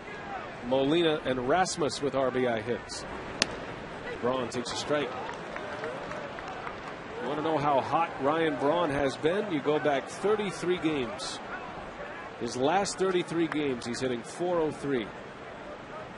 Led all of baseball in batting in the month of August.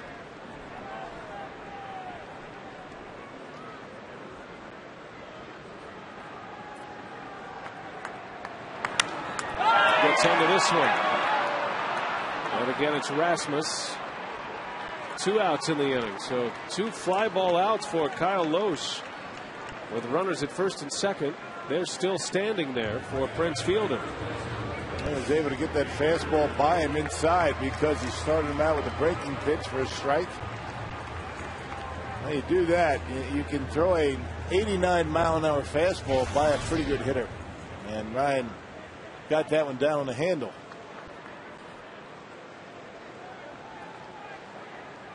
Well, Fielder will try to deliver with 2 away.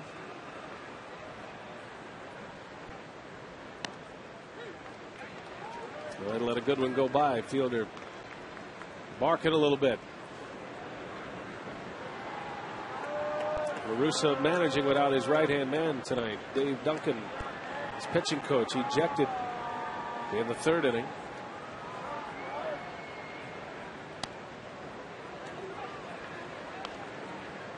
I remember Tony La Russa saying last year, when there were some questions on whether he'd return as the Cardinals skipper, he said, "That's not up to me." You think, well, it's up to the organization. He goes, "Nope, it's up to Dave Duncan. I'm going wherever he's going." They both return. Been a lot of talk about La Russa and where he'll manage next season. Will he be in a Cardinal uniform again? Hard to think about a baseball season without Lou Piniella, Joe Torre, Tony La Russa managing somewhere. Piniella has already said he's not coming back. Right. Remains to be seen on La Russa and Joe Torre. Yeah, Lou Piniella is kicking back in Florida right now. Joe Torre, who knows where he's going to end up. Contract is up at the end of the year in Los Angeles. There's going to be a number of managerial positions open during the offseason. Bobby Cox retiring as the Atlanta Braves manager. Cito Gaston in Toronto. Some notable names.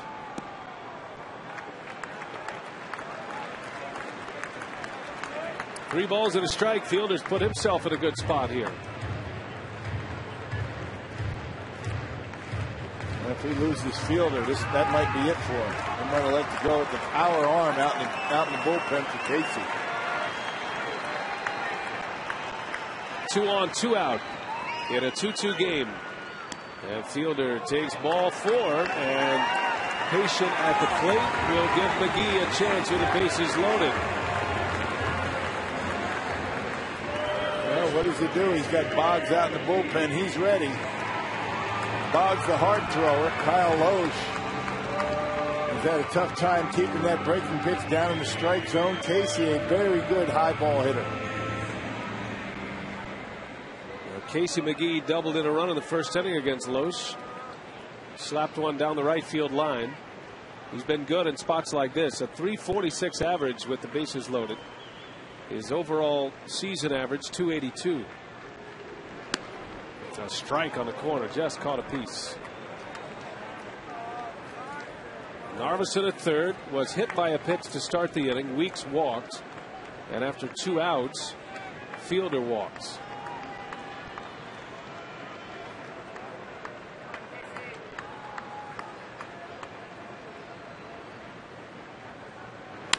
McGee in the left field, a base hit. Narveson will score. Weeks will score right behind him as Casey McGee delivers his 3rd RBIs of the game. McGee now with 90 runs batted in. The Brewers have a 4-2 lead. Yeah, he hung a slider, back-to-back sliders. The first one on the corner, the second one right down the middle. We just got done saying that Loesch is having a tough time getting the breaking ball down the zone. He threw a pretty good one on the first pitch and then hung the second one. And Casey able to hit it hard in the left. There it is. Out away from McGee, but it's up. Able to elevate it in the left. RBIs number 89 and 90 for Casey. First Brewer to 90 runs batted in this year as McGee delivers 2 on a 2-out hit. And it's 4-2 Milwaukee. Now Chris Dickerson.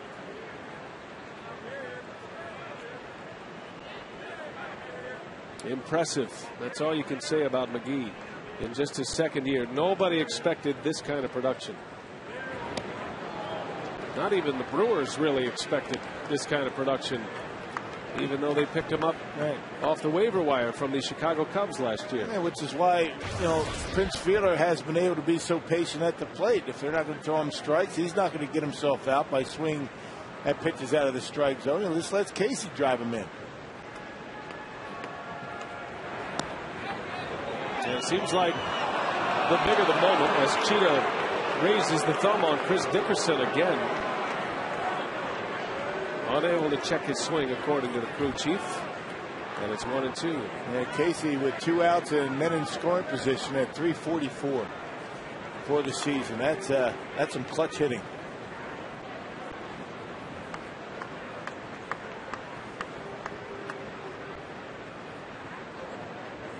One ball, 2 strikes. Strike called inside corner. Dickerson is gone. He is now ejected. Boy, Bob Davidson is not messing around tonight. Dickerson will join his manager in the clubhouse. And Willie Randolph is going to need a new center fielder. Bob Davidson with the quick hook.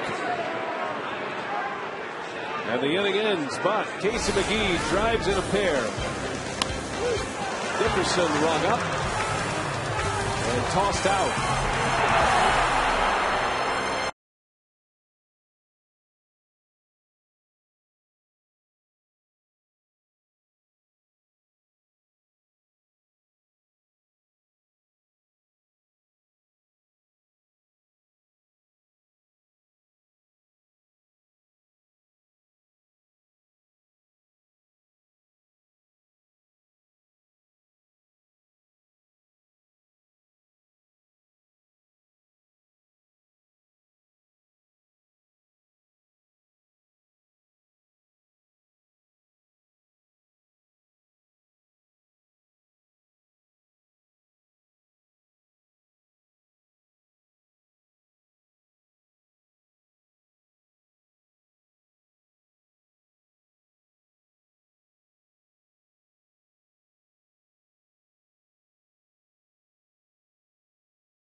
Bullpen having a little fun tonight after that big hit by McGee. It's 4-2 Milwaukee as we head to the 6th inning.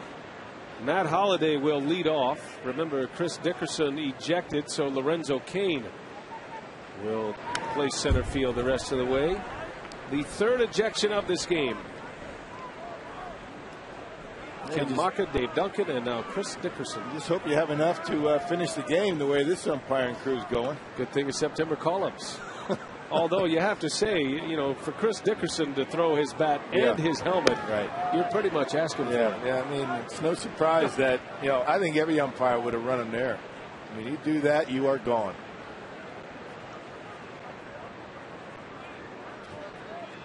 Two balls and a strike. Holliday leads off, then Molina, then Rasmus.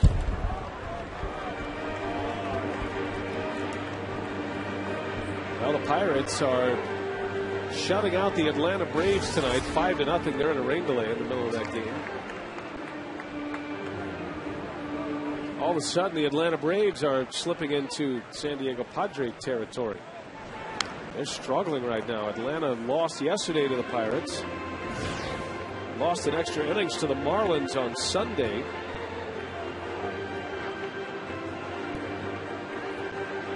avoid a 3-game losing streak.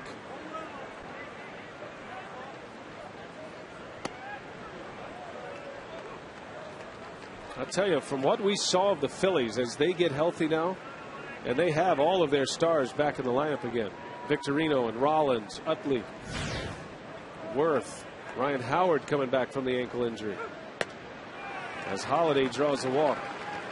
Looks like the Phillies are primed for a push in the final 3 weeks of the season. Now just 2 more weekends left to catch the Brewers at home here at Miller Park. This weekend, the Chicago Cubs visit, and tickets are going fast.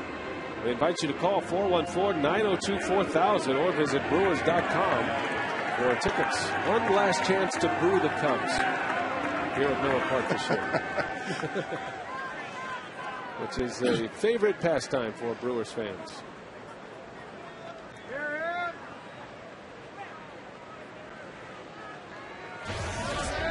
The Chicago Cubs have been booed everywhere, including Wrigley Field this year. That's right.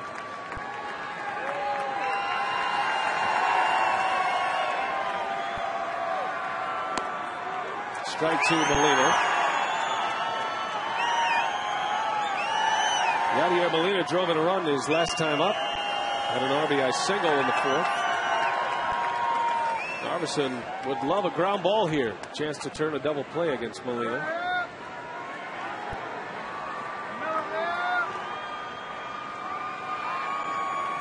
I remember being at Wrigley Field for the Cubs home opener this season, and they were booing Alfonso Soriano before the first pitch was even thrown at Wrigley Field this year. Right.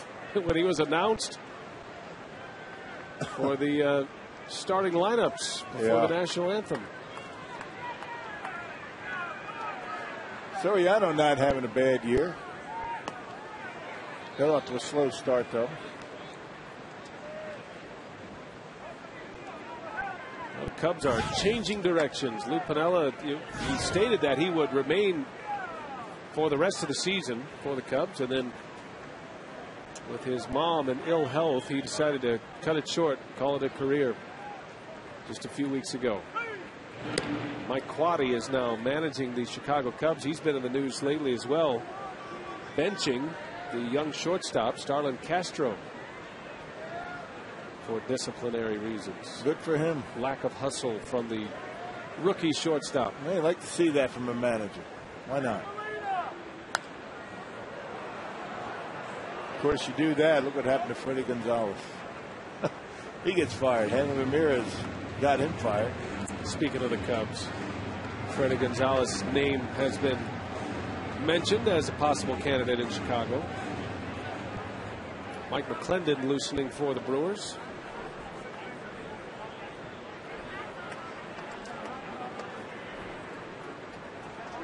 Two balls, 2 strikes to count on Molina. Holiday goes, and a strike called. Throw to second. Got a chance. He's out at second base. Strike him out, throw him out. I'm not sure what Yadier Molina's arguing about. I guess Molina needs to figure he's got to argue too. That was a good pitch. That was a slider, well located. And how about the throw from the kid? Where's that miss? Tell me where that miss is, Yadier. Go grab some pine. And look at the throw. Right on the money, getting Matt Holliday. Had to be perfect, and it was. Well done. Strike him out, throw him out. And 2-4 on the caught stealing. Now Lucroy caught that ball in unusual manner for a throw to second. Normally, a catcher on a breaking ball, you're kind of forced to wait back. But the basket catch, wanting to make sure Bob Davidson got a good look at it. Now he's getting ready to throw before that ball's in his glove. He flips it out of his glove. Doesn't reach in there. That's a dangerous proposition. But it was a strike. There's no question about it. It's a good breaking ball.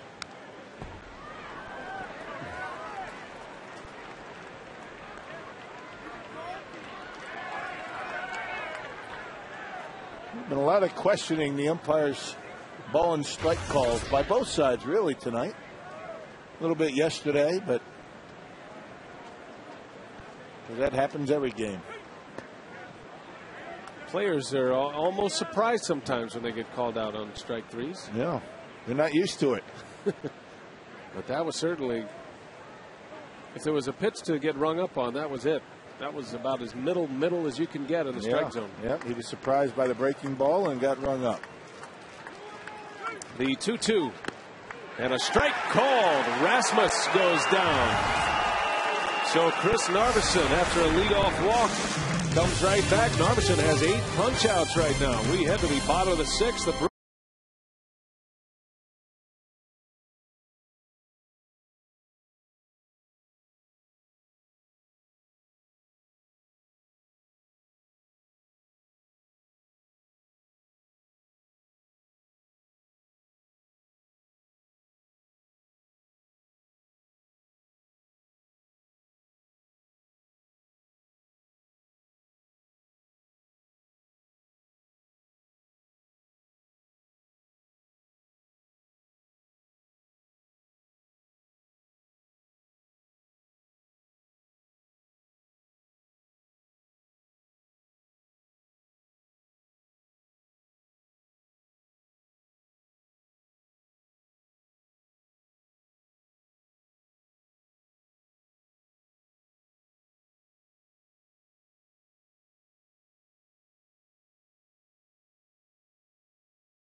RBI double.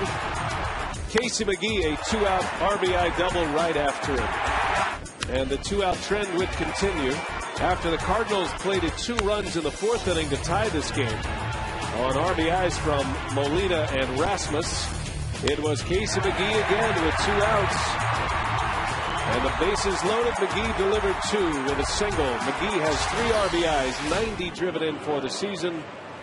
And everything looks better in Foxmo. Even the Clements Racing sausages. No.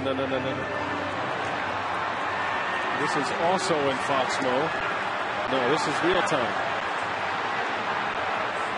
Broad's having a rough time the last couple of days. I think it's that floppy ear he's got going. It's kind of slowing him down. It was a disgraceful performance yesterday from the Broad. Yeah. And today, another last place finish, but at least he finished in the time zone. At least he didn't delay the start of the inning tonight. I tell you, there's some, that ear has to be checked on. I mean, he's playing hurt, I think. They say as you get older, your ears grow and become a little more floppier. That may be what Brat's going through right now. I don't know. Mitchell Boggs in the game for Los. You not buying that? That sounds good. My ears getting bigger? Yes, they are, as a matter of fact. Okay. Yeah, the Brat has been underperforming on this homestand. Brat fans aren't happy about it either. They're letting them know.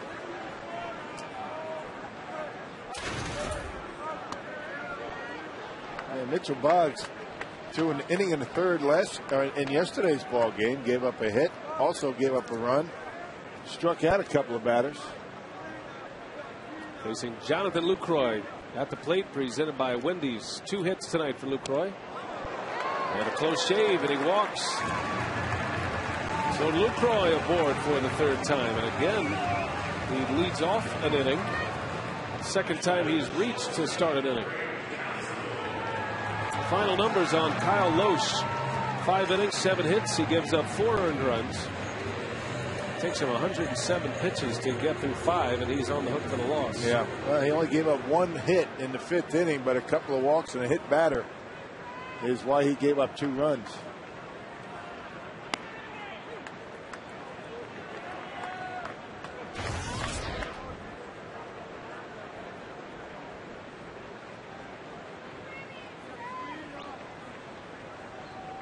Council singled in the second inning.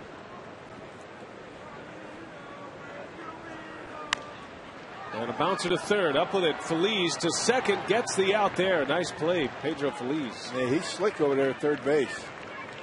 That's a nice play. A tough throw, and he made it look easy. Right on the money. Got rid of it quickly. Knew right away that Lucroy was running at first base. He had a little bit of time and threw a strike over to Lopez at second.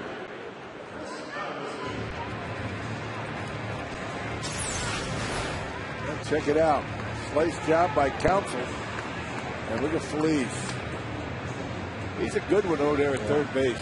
He really is. Confidence. Takes a lot of confidence to make a throw like that. Right on the money as well.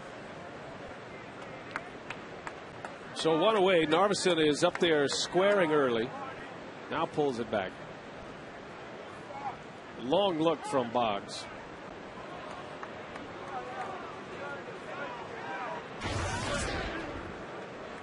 Narveson was hit by a pitch and it sparked a rally.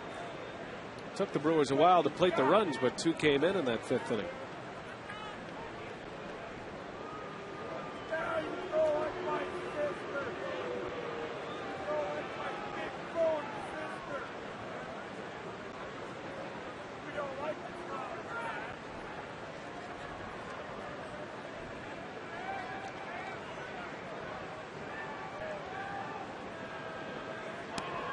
Takes a strike. Showed bunt, pulled it back, and then showed bunt again. Going to have to bunt it toward Albert Pujols at first base if he wants to get the sacrifice. Pedro Feliz right on top of him.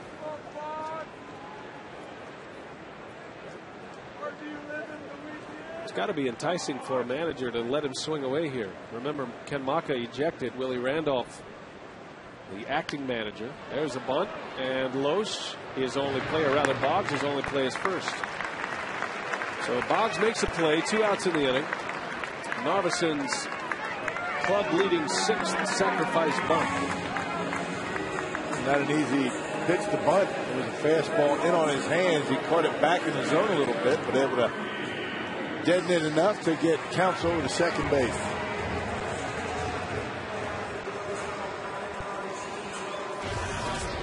Well, here comes Ricky Weeks now with a runner at second, 2 away, and a 4-2 Milwaukee lead.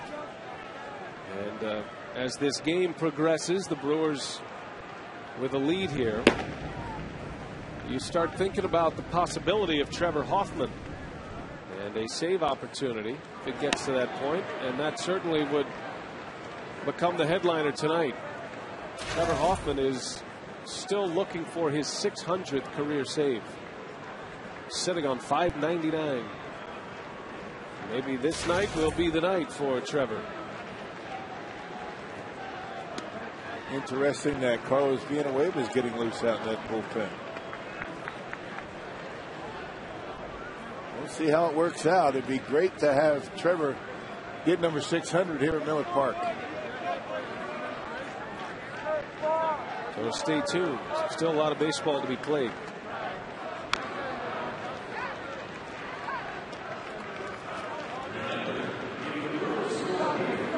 Weeks walked and scored in the 5th inning. 0 for 2 tonight.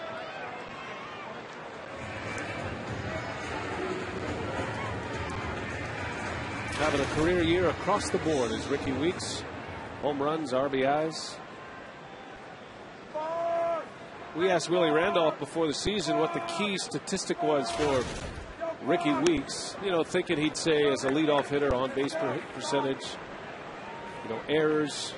Willie Randolph said games played. Because if he's playing every day and he stays healthy, he's going to put up numbers. And he certainly has. Weeks missed most of last year after wrist surgery. And down he goes on strikes. So the inning is over. The Brewers come up empty. We head to the 7th inning from Miller Park.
by Toyota. Thank you for standing by us. For more information, visit buyatoyota.com. Well, this series wraps up tomorrow. The Brewers and the Cardinals. We'll have it for you on Fox Sports Wisconsin. It's our Miller Lite What's on Tap. Thursday is an off day, and then Friday the Cubs come to town. Good ball game going tonight. Glad you're with us. Mark Concannon, Brian Anderson here with Bill Schroeder. Chris Withers producing tonight's game, and Michael Odino, your director. Off the end of the bat, Feliz over the fielder. And Narveson keeps it going. One away here in the 7th inning. Well, Chris has really done a nice job keeping that leadoff hitter off base. He's only allowed the one leadoff base runner. That was a walk to Holiday in the 6th. Narveson has 8 strikeouts tonight. He's given up 3 walks, but one of those walks intentional. Starting to show some of that form we saw last year in September. You know, Narveson was the pitcher of the month for the Brewers in the final month of the season. Yeah, that success in September last year, the big reason why he was given somewhat of a leg up in spring training. The fact that he had a great spring didn't hurt him either.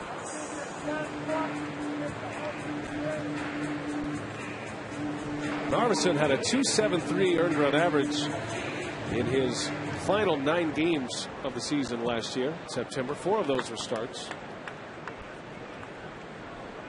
So maybe he is a late season pitcher, which certainly won't hurt his stock down the road. Everybody's looking for a fresh arm, an arm that can have success late in the year. Kind of surprised you look down and you see that Chris Narveson making start number 24 this year. Yeah. He started in the bullpen. He has not missed a start. He's been able to stay healthy. And there's something to be said for that. Made his first start on the 28th of April. And he's been a big winner. He's a double-digit winner this year for the Brewers at 10-7. And there is another strikeout. Narveson with 9 Ks right now.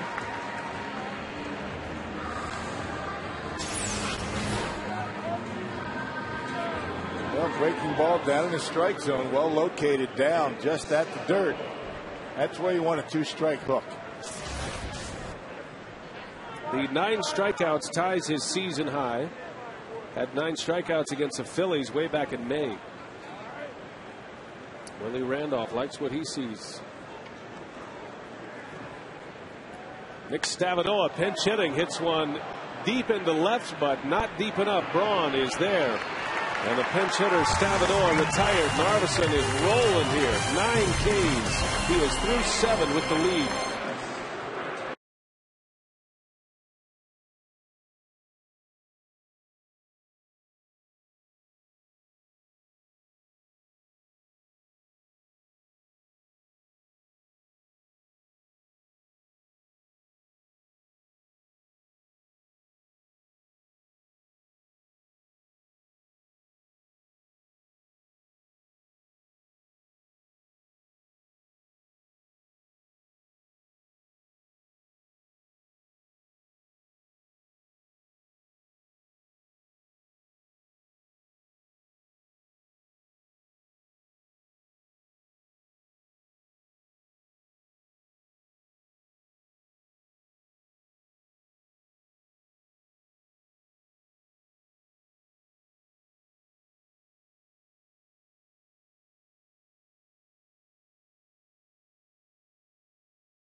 Narveson. As Rocky B mentioned, 24 starts, such a quiet, demeanored individual, really making some loud statements in that starting rotation as of late. Well, that's a big thing as of late, because for me, what Chris has done early in this season, he didn't know exactly what type of pitcher he wanted to be, and he thought he was a power pitcher, a fastball pitcher. But I think what he's come to realize, what he's shown over his last few starts, is that he needs to use his breaking ball and his changeup and be able to spot his fastball, which makes his fastball a little more effective. And the support Brewers are giving him right now, looking for yet another victory here for Chris Narveson. Still got a ways to go. Brewers need some more runs. Corey Hart set to lead off this inning. And coming up after the ball game on Brewers Live postgame, of course, we hope to hear from Narveson, the rest of the Brewers, and a special behind-the-scenes tour brought to you by Mark Kincannon after the ball game as well, guys. All right, Craig, Davey, thank you. Looking forward to Brewers Live following the game. Corey Hart leads off here in the bottom of the 7th inning. And a crowd of 33,149 enjoying this one so far. Blake Hawksworth, the third St. Louis pitcher. Loesch went 5. Boggs a scoreless 6th. And now it is Hawksworth. Hawksworth made 8 starts for Tony La Russa in his now 40 appearances this year.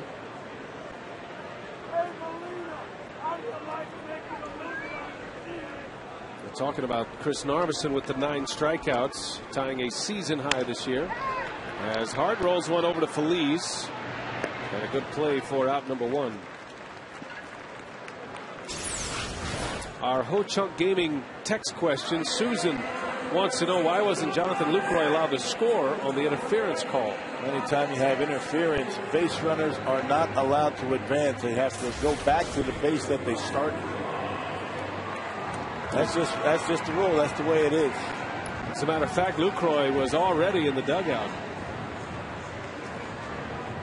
It's Bob Davidson. Not sure what this is about here. Might be an equipment issue.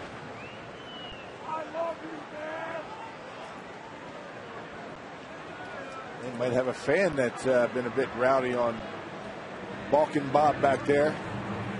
So Bob Davidson is ejecting players, and he is setting his sights on the fans, and he's asking the ushers to hurry it up. Well, he's going to go over there, point him out, send him packing. And Bob Davidson is throwing out fans here tonight as well.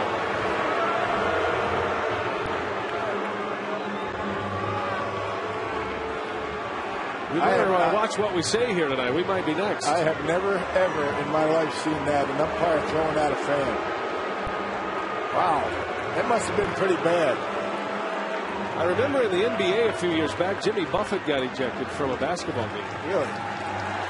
But not in the baseball game, as the fan is thrown out, and he is going to make a glorious exit. 2 coaches, a player, and a fan now victimized by the umpiring crew tonight.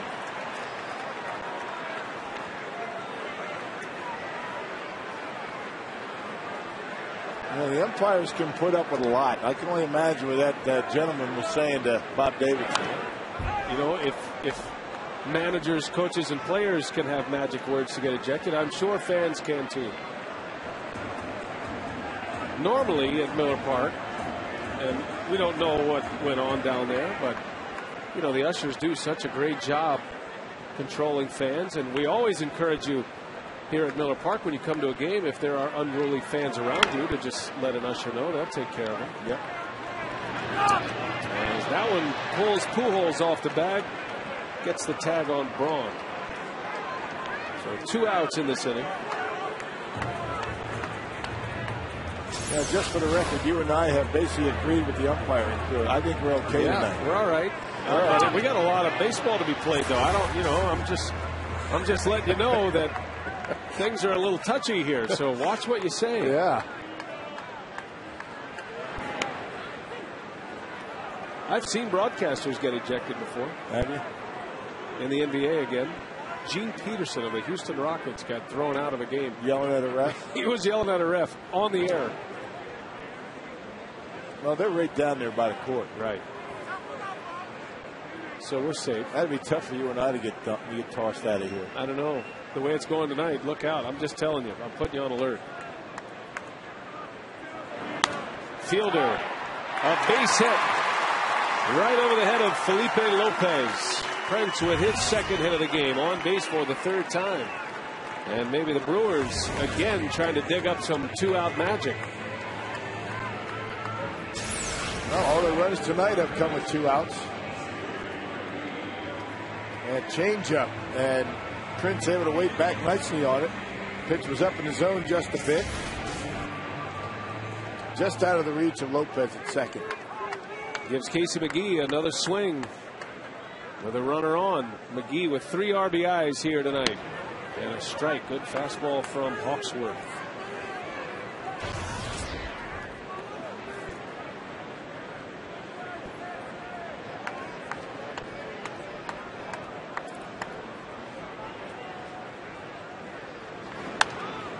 That is a base hit. Fielder almost hit by that batted ball. He can only advance to second base. As Casey McGee with his 3rd hit of the game. I'll tell you, that was close to interference on Prince right there. Not giving Pujols an opportunity to field it. It was close. But if Pujols dives for that baseball, hits Prince, and first base umpire felt as though it restricted Pujols' ability to get that baseball, it would have been interference again. But how about Casey McGee taking that ball to the opposite field? Check it out. Very close. Out of the reach of Pujols. Now, if Pujols can't reach it, I don't think it would have mattered.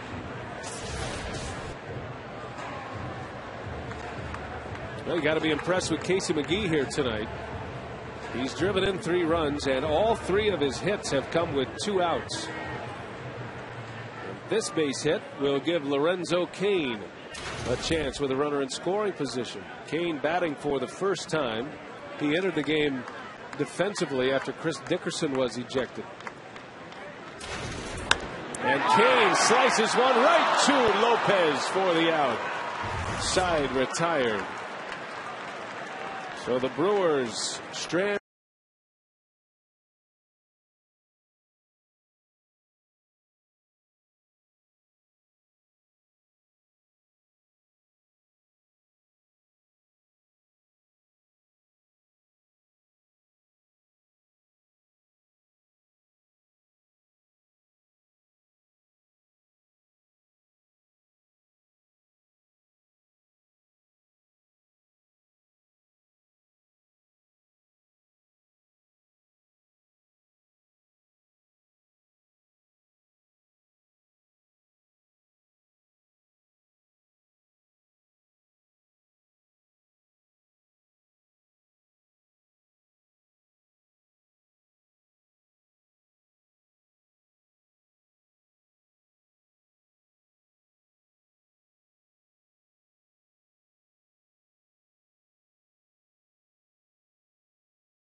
Weather forecast and pleasant weather here in Milwaukee. A mainly clear sky, relatively cool, but it's dry with temperatures by first pitch at around 64 degrees with winds out of the northwest at 8 to 16 miles per hour. All right, Jeanette, thank you. And a reminder that if you want the Brewers weather forecast sent right to your phone, text keyword forecast to short code 234-234 and click on the link. Well, so far tonight, aside from a 4-2 game, the umpires are not going to take it. 4 ejections. Ken Maka, Dave Duncan, Chris Dickerson thrown out. And the last to go, that guy, you in the white T-shirt. Get out of here. We apologize for not having his name. So there are the ejections. Brewers fan near dugout would be the final ejection. That'll have to do for now.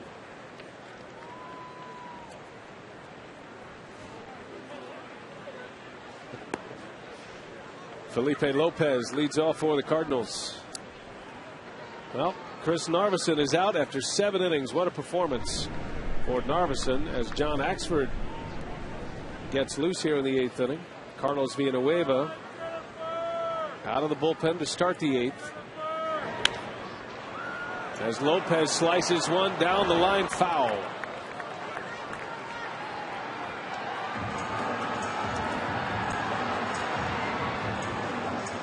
Interesting selection. Carlos Villanueva down in the minor leagues. What was he down there? 2 months or so. This is ordinarily the time when you see Todd Coffey in a ball game, but you know Coffey's struggled in his last few outings. So Carlos Villanueva, who got off to a tremendous start to the season this year, on here in the 8th inning. And a strike called. Another ring up. The 10th strikeout for Brewer pitching. And Villanueva strikes out his first batter he faces. You know, Carlos very effective against left-handed batters. That's probably why he's in there in this situation. He throws the slider right down the middle of the plate. Looked like Lopez was looking fastball. Lopez, the switch hitter, bats left-handed. Then you have John Jay. So you have a right-hander that's very good against lefties. John Jay is 0 for 2. And he takes a strike. The numbers for Chris Narveson, one of his better games this year. He tied a season high for strikeouts, missed his career high for Ks by 1. But 7 innings, 2 earned runs, and the Brewers are hoping to hand him his 11th win of the season.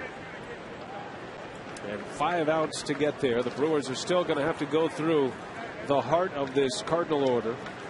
Albert Pujols is on deck, then Matt Holliday.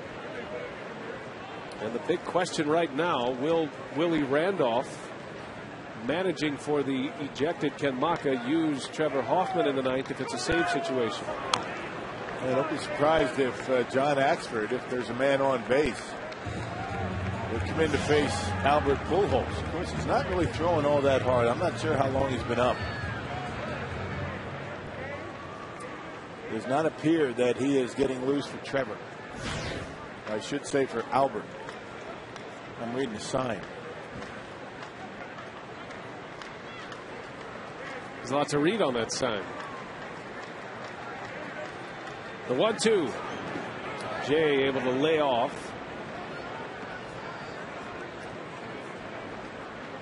Count evens at 2 balls and 2 strikes. John Jay on base once. He walked in the first, but then Narveson struck him out in consecutive at-bats. He's been a good hitter for the Cardinals this year. Batting average of .320 now, covering 228 at-bats. The 2-2 hit hard in the right, base hit. Boy, that's the last thing the Brewers wanted to see. Now the tying run is coming up, and it's Albert Pujols on his way to the plate. Chris Narveson tonight, 7 strong innings and 9 strikeouts for Narveson, the most he has had since mid-May. They gave up 4 hits all in the same inning, all in consecutive at-bats. That's the reason why he gave up the 4 hits and the 2 runs. And 3 of the 4 hits came on decent pitches. Willie Randolph, with a double switch, goes to the home plate umpire to make the move, and he is going to go to the Axeman here in the 8th inning. With Pujols coming up, we'll set it all up when we come back.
Central. Just text the corresponding letter to that number, and we'll give you the results tonight and the final results on Sunday.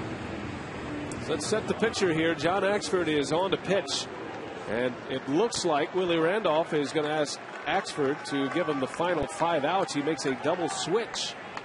Axford on the mound with Carlos Gomez coming in to play center field. Gomez will hit third in the bottom of the 8th. Yeah, it gives you the option at least to throw Axford out there for the 9th inning, or at least to start the 9th inning. We'll see how it goes, how many pitches it takes Axford to get through this 8th.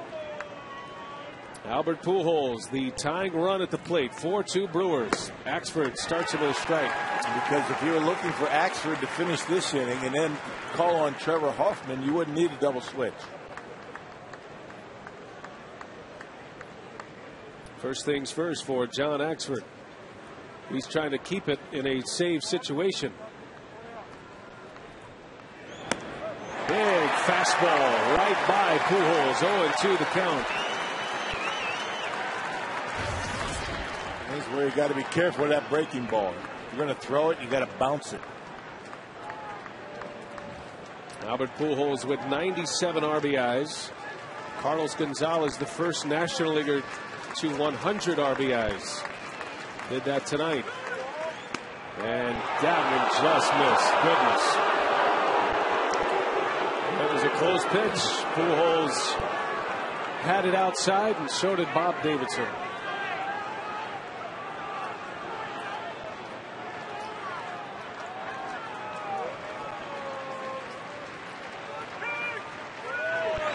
And a swing and a miss. He got him.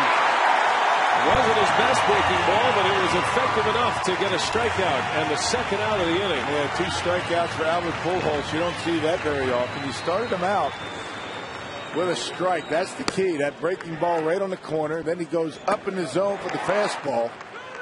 That pitch looked like a strike, so it took 4 pitches to strike him out. All 4 of them strikes. A hanging slider. Albert Pujols, when he is right, hits that ball out of the ballpark. So 2 out. Here is Holliday now. Tying run still at the plate. Holliday takes a fastball in. Now, this is a guy you do not want to make a mistake with a breaking pitch. Stay hard in on his hands. He hasn't been able to handle that in the first 2 games of this series.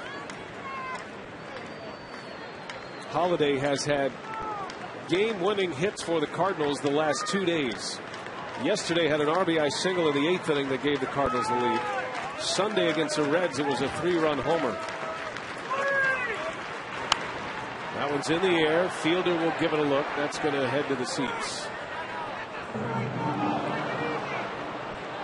And a ball and a strike on Matt Holliday.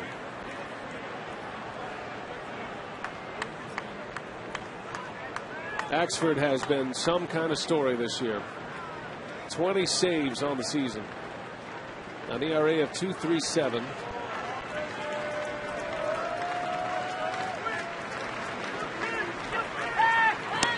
And a strike. Well-located fastball. That's the one he was looking for. Ball and 2 strikes now. John Axford had never been a closer at any level in the minor leagues until this season as a major leaguer.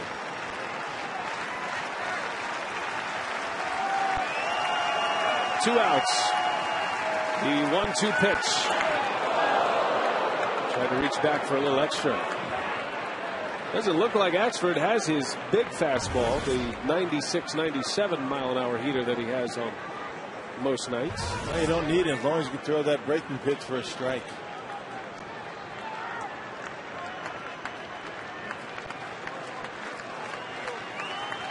Holliday does most of his damage on breaking balls as it is. The 2-2. Curveball lays off. Count goes full.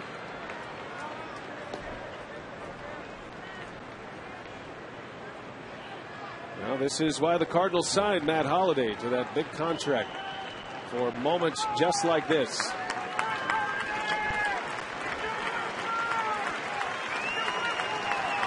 Coming back with a heater. And Holliday takes. So now the tying run is aboard. The go-ahead run coming to the plate. And last night's star, Yadier Molina, he hit a grand slam yesterday. Well, although you don't ever want to put the tying run on base, that's not the worst thing in the world. That was a 3-2 pitch from Todd Coffey, a slider that stayed on the inner half of the plate, and Yadier Molina knocked it off the second deck, a grand slam. Molina had a grand slam on opening day this year, the first of his career, and that one last night, or yesterday afternoon. Now he's up there in a big spot again. La Russa put him in the 5-hole to protect Holiday. And he comes up with 2 on and 2 out, and takes a curveball strike at beauty.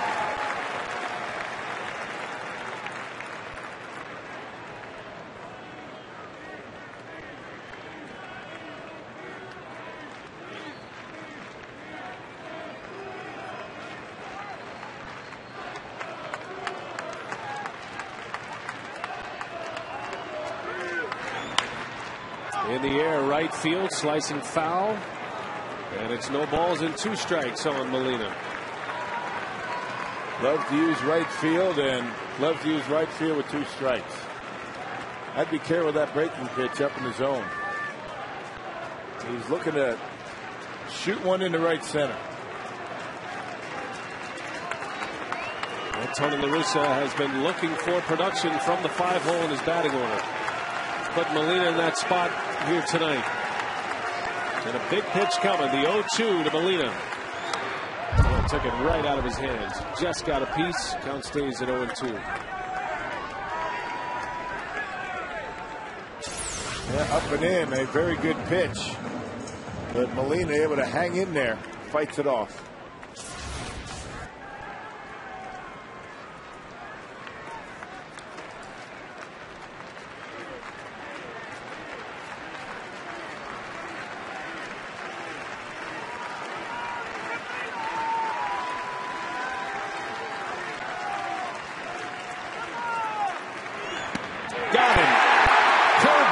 Strikes out Molina. And John Axford continues his dominance. 2 strikeouts in the inning. The Brewers still lead.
Second game of this 3-game series with the Cardinals.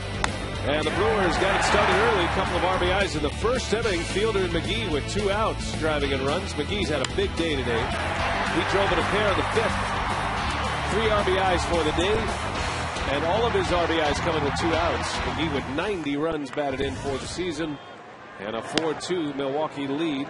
Casey gave him that lead in the 5th. And the Brewers have made it stand up tall. Lucroy leads off against Hawksworth. Bottom of the 8th inning. And the big question right now, does Axford come back out and save this game, or does Trevor Hoffman get the chance at number 600? And Trevor's getting loose. He's starting to move around in that bullpen. I'd love to see him come in and get it out of the way. Get 600. Rick Peterson in a discussion with Axford. Well, could have some drama here at Miller Park. Lucroy, the second. Lopez makes a play. One away. Now due up for the Cardinals. It'll be Colby Rasmus to lead off, at least he's scheduled to hit.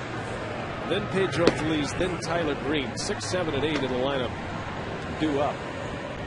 And you figure Trevor Hoffman is not just getting loose for his health.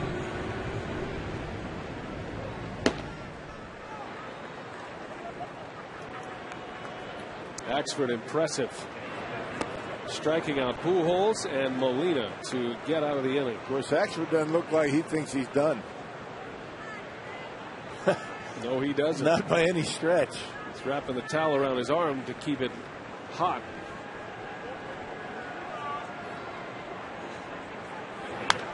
Counsell to Pujols. Nice flip to Hawksworth for the second out of the inning.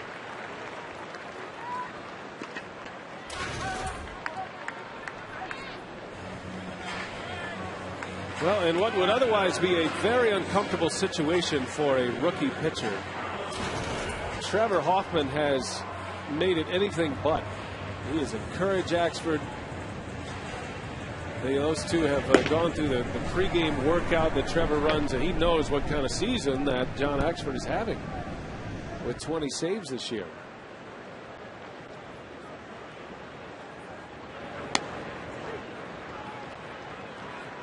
Carlos Gomez, who came in on the double switch, batting for the first time. He's the third center fielder used by the Brewers tonight. Bouncing ball. Lopez again in time, and here we go. Who's it going to be, Axford or Hoffman? Crowd on its feet.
For us, we recognize the significance of that number.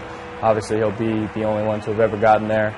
There's a pretty good chance he could be the only one to ever get there. So it's special that hopefully we'll all get to witness it as teammates.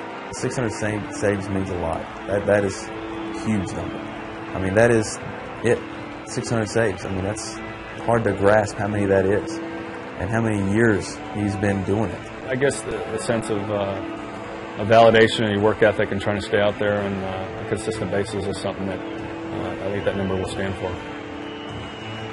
It has been a stated goal for Trevor Hoffman. He began the year needing 9 saves to get to 600. He never thought it would take until September 7th to have that chance, but here he is on the mound. The bells ring at Miller Park, and Trevor Hoffman is 3 outs away from a milestone save. 4-2 Brewers. Colby Rasmus leads off for St. Louis. Well, what a moment here at Miller Park, and it continues to be just great theater when Hoffman enters the gates from the bullpen, and the crowd gets to his feet. AC/DC ringing through the ballpark. It's something special. Yeah, and the fact that the Brewers went with a double switch to bring Axford in only increased the drama as to whether he was going to come in or not. Strike. 0-2 the count. His last save was on August 29th against Pittsburgh. That was here at Miller Park. Trevor Hoffman's first save was in 1993. And here he is in 2010, still at it. Little floater. That's going to fall, a base hit. Meanwhile, the Cardinals are in a pennant race, and they're not going down without a fight. The tying run will come to the plate. Yep, a changeup that was up in the zone, and Rasmus able to fight it off, the 0-2 pitch. Trevor's done such a good job lately of keeping that changeup down around the dirt. Upstairs and off the end of the bat for a base hit.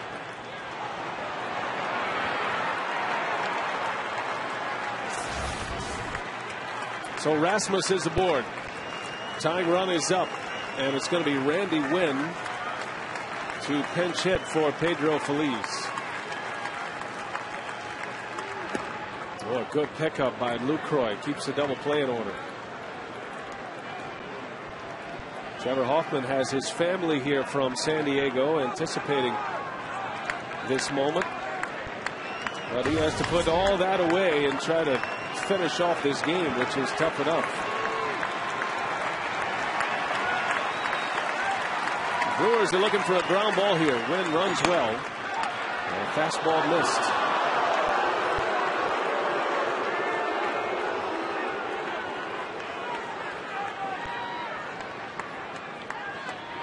Good numbers against Hoffman in his career. 4 for 10, Randy Wynn.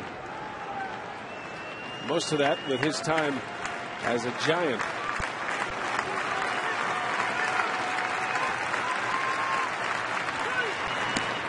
There's a strike. Well, we talked about the changeup being down in the strike zone. Lately, his fastball has been right there. Consistently able to get ahead in the count with that fastball in the corners.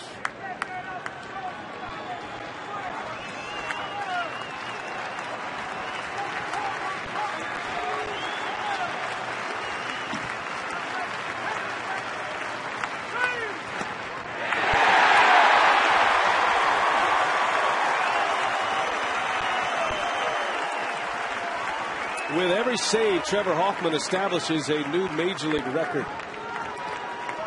He's at 599. Mariano Rivera is second on the all-time saves list with 555.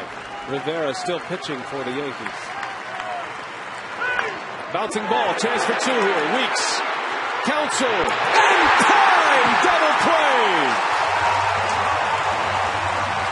Beautifully turned at the bag.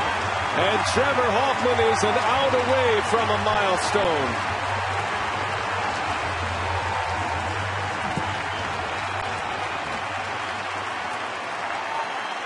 Now, perfectly placed changeup, and Randy Wynn got out in front of it, and he got his ground ball. Only Aaron Miles standing in the way of Trevor Hoffman. Miles off the bench will pinch hit.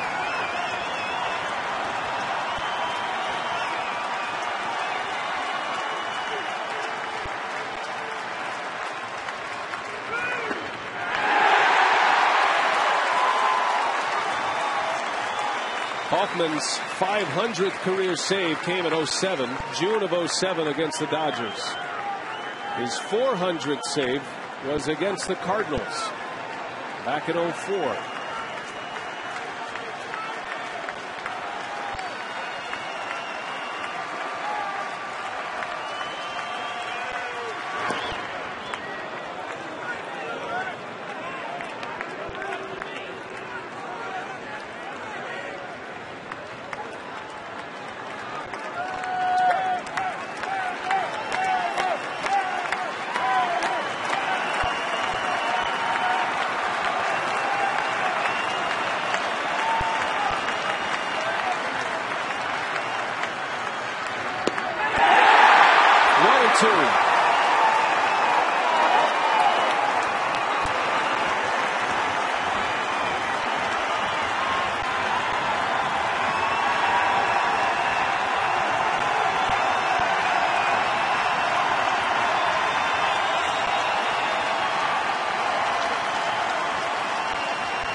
Able to check his swing. Count evens at 2 balls and 2 strikes.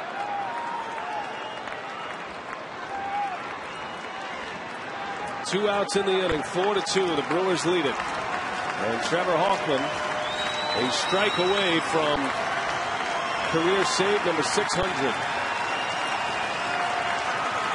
Flash bulbs popping everywhere. The 2-2 just missed.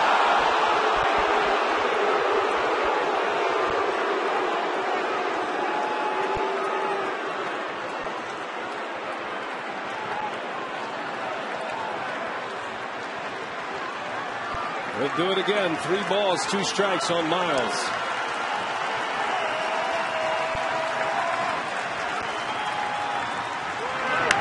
On the ground, Counsell. And there it is! Trevor Hoffman! A milestone, number 600!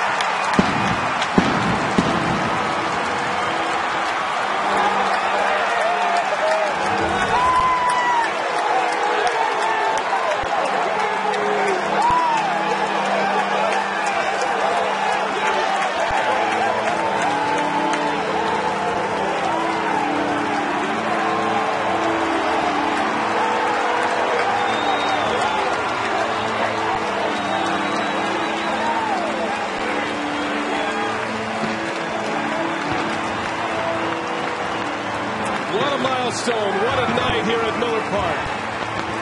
Trevor Hoffman saves his 600th of his career.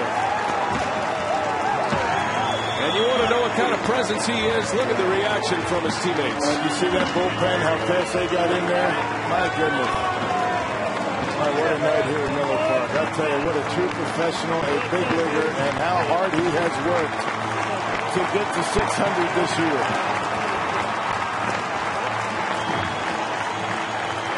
His 3 sons joining him on the field. What a moment. What a moment here at Miller Park. Way to go, Trevor.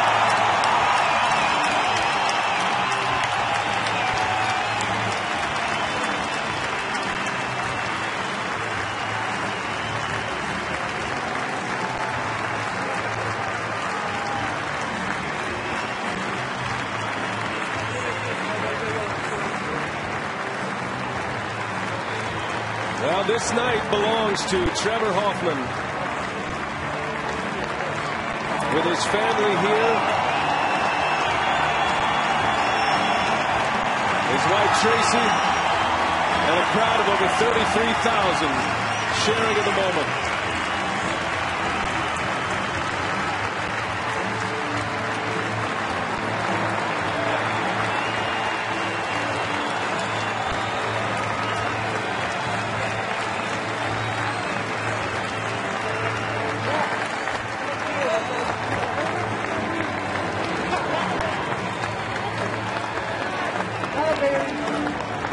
We are going to keep it here. There is a presentation in place for Trevor Hoffman. And we will have that for you. Nobody knows what it'll be. And we're anxious to see what the Brewers have prepared for the all-time Sage King, Trevor Hoffman. Boy, that was some kind of moment here with his family, his sons, Brody, Quinn, and Wyatt. And up to the shoulders, right where he belongs, at the top of his game tonight, number 600 for Trevor Hoffman. And they carry him off the field.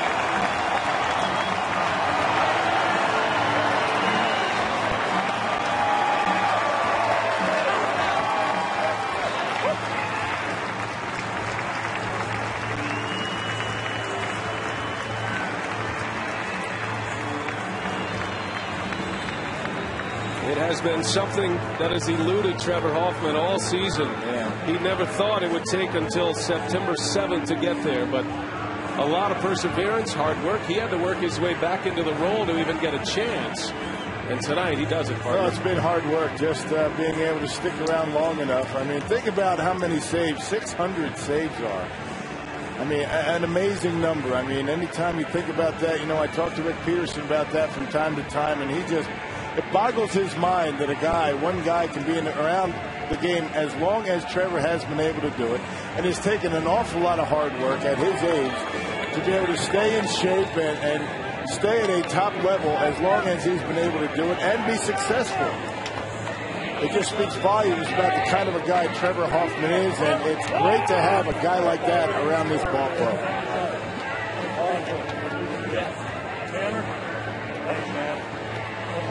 The bullpen sprinting in to get a piece of Trevor Hoffman. Another one of the great moments here. And in line, they greet the all-time saves leader, number 600 for Trevor Hoffman. We will hear from Trevor in a moment. His first save, Trevor Hoffman's first career save, came against the Atlanta Braves on April 29th of 1993. That was as a Florida Marlin.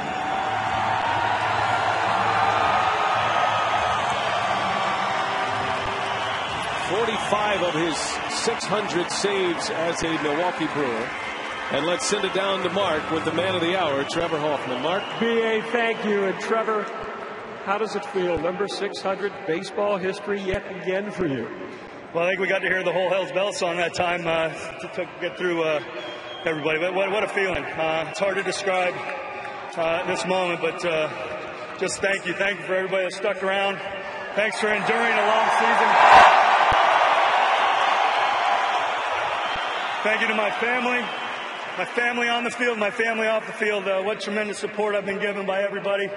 I truly appreciate everybody's loyalty and perseverance with me through all this. It means a lot. It's if you're going to talk the talk, you got to walk the walk, boys, and you check your ego into the door, and good things will happen. So I appreciate everyone. I love you guys. I hope we all remember this forever. What does it mean to do it here in front of these fans who wanted this for you so badly? Well, I think you can feel the energy tonight. Axe came in and shut the door, let everybody pave the way for us, and you know, to feel the energy coming on the field tonight was pretty special. Obviously not going to get on the road, and these fans have been behind me the whole way. I truly appreciate it, and you guys deserve a winner. You've had such great success. You've been in the postseason and had great success there. Where does this rank for you in your baseball career? Is this the biggest thrill you've ever had? Well, you know, individual accomplishments are fantastic because they're done through team success. And, you know, our ultimate goal is to put a ring on our finger, and this organization will have that done. But personally, it's gratifying that the work that I put in over the years has gotten me to this point. But our focus is team-oriented. You earned your way back to this opportunity. We all know how you struggled, but you stayed with it, pitched well. And I know you feel good about the fact that this was not a charity situation. You earned your way back into this opportunity. Well, nothing in this game is given. You have to earn your way. And it's performance-driven, and I appreciate them sticking with me long enough to get to this point. I think we obviously would have liked to have seen it done earlier in the season, but no matter what, we were able to get here. 1993, you get your first save as a Florida Marlin.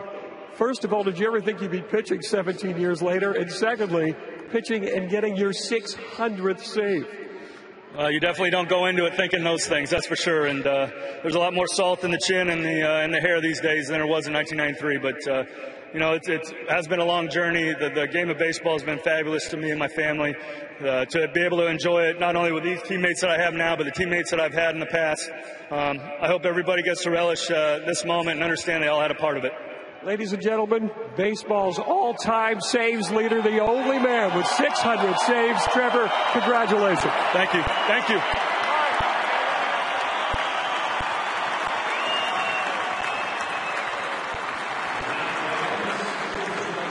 Once again, and congratulating Trevor Hoffman as General Manager Doug Melvin and Manager Ken Maka present a painting from the Brewers Ball Club to commemorate this special 600th save occasion.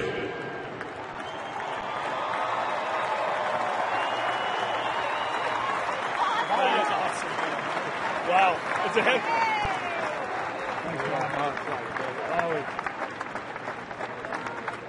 Get a picture. Get the family.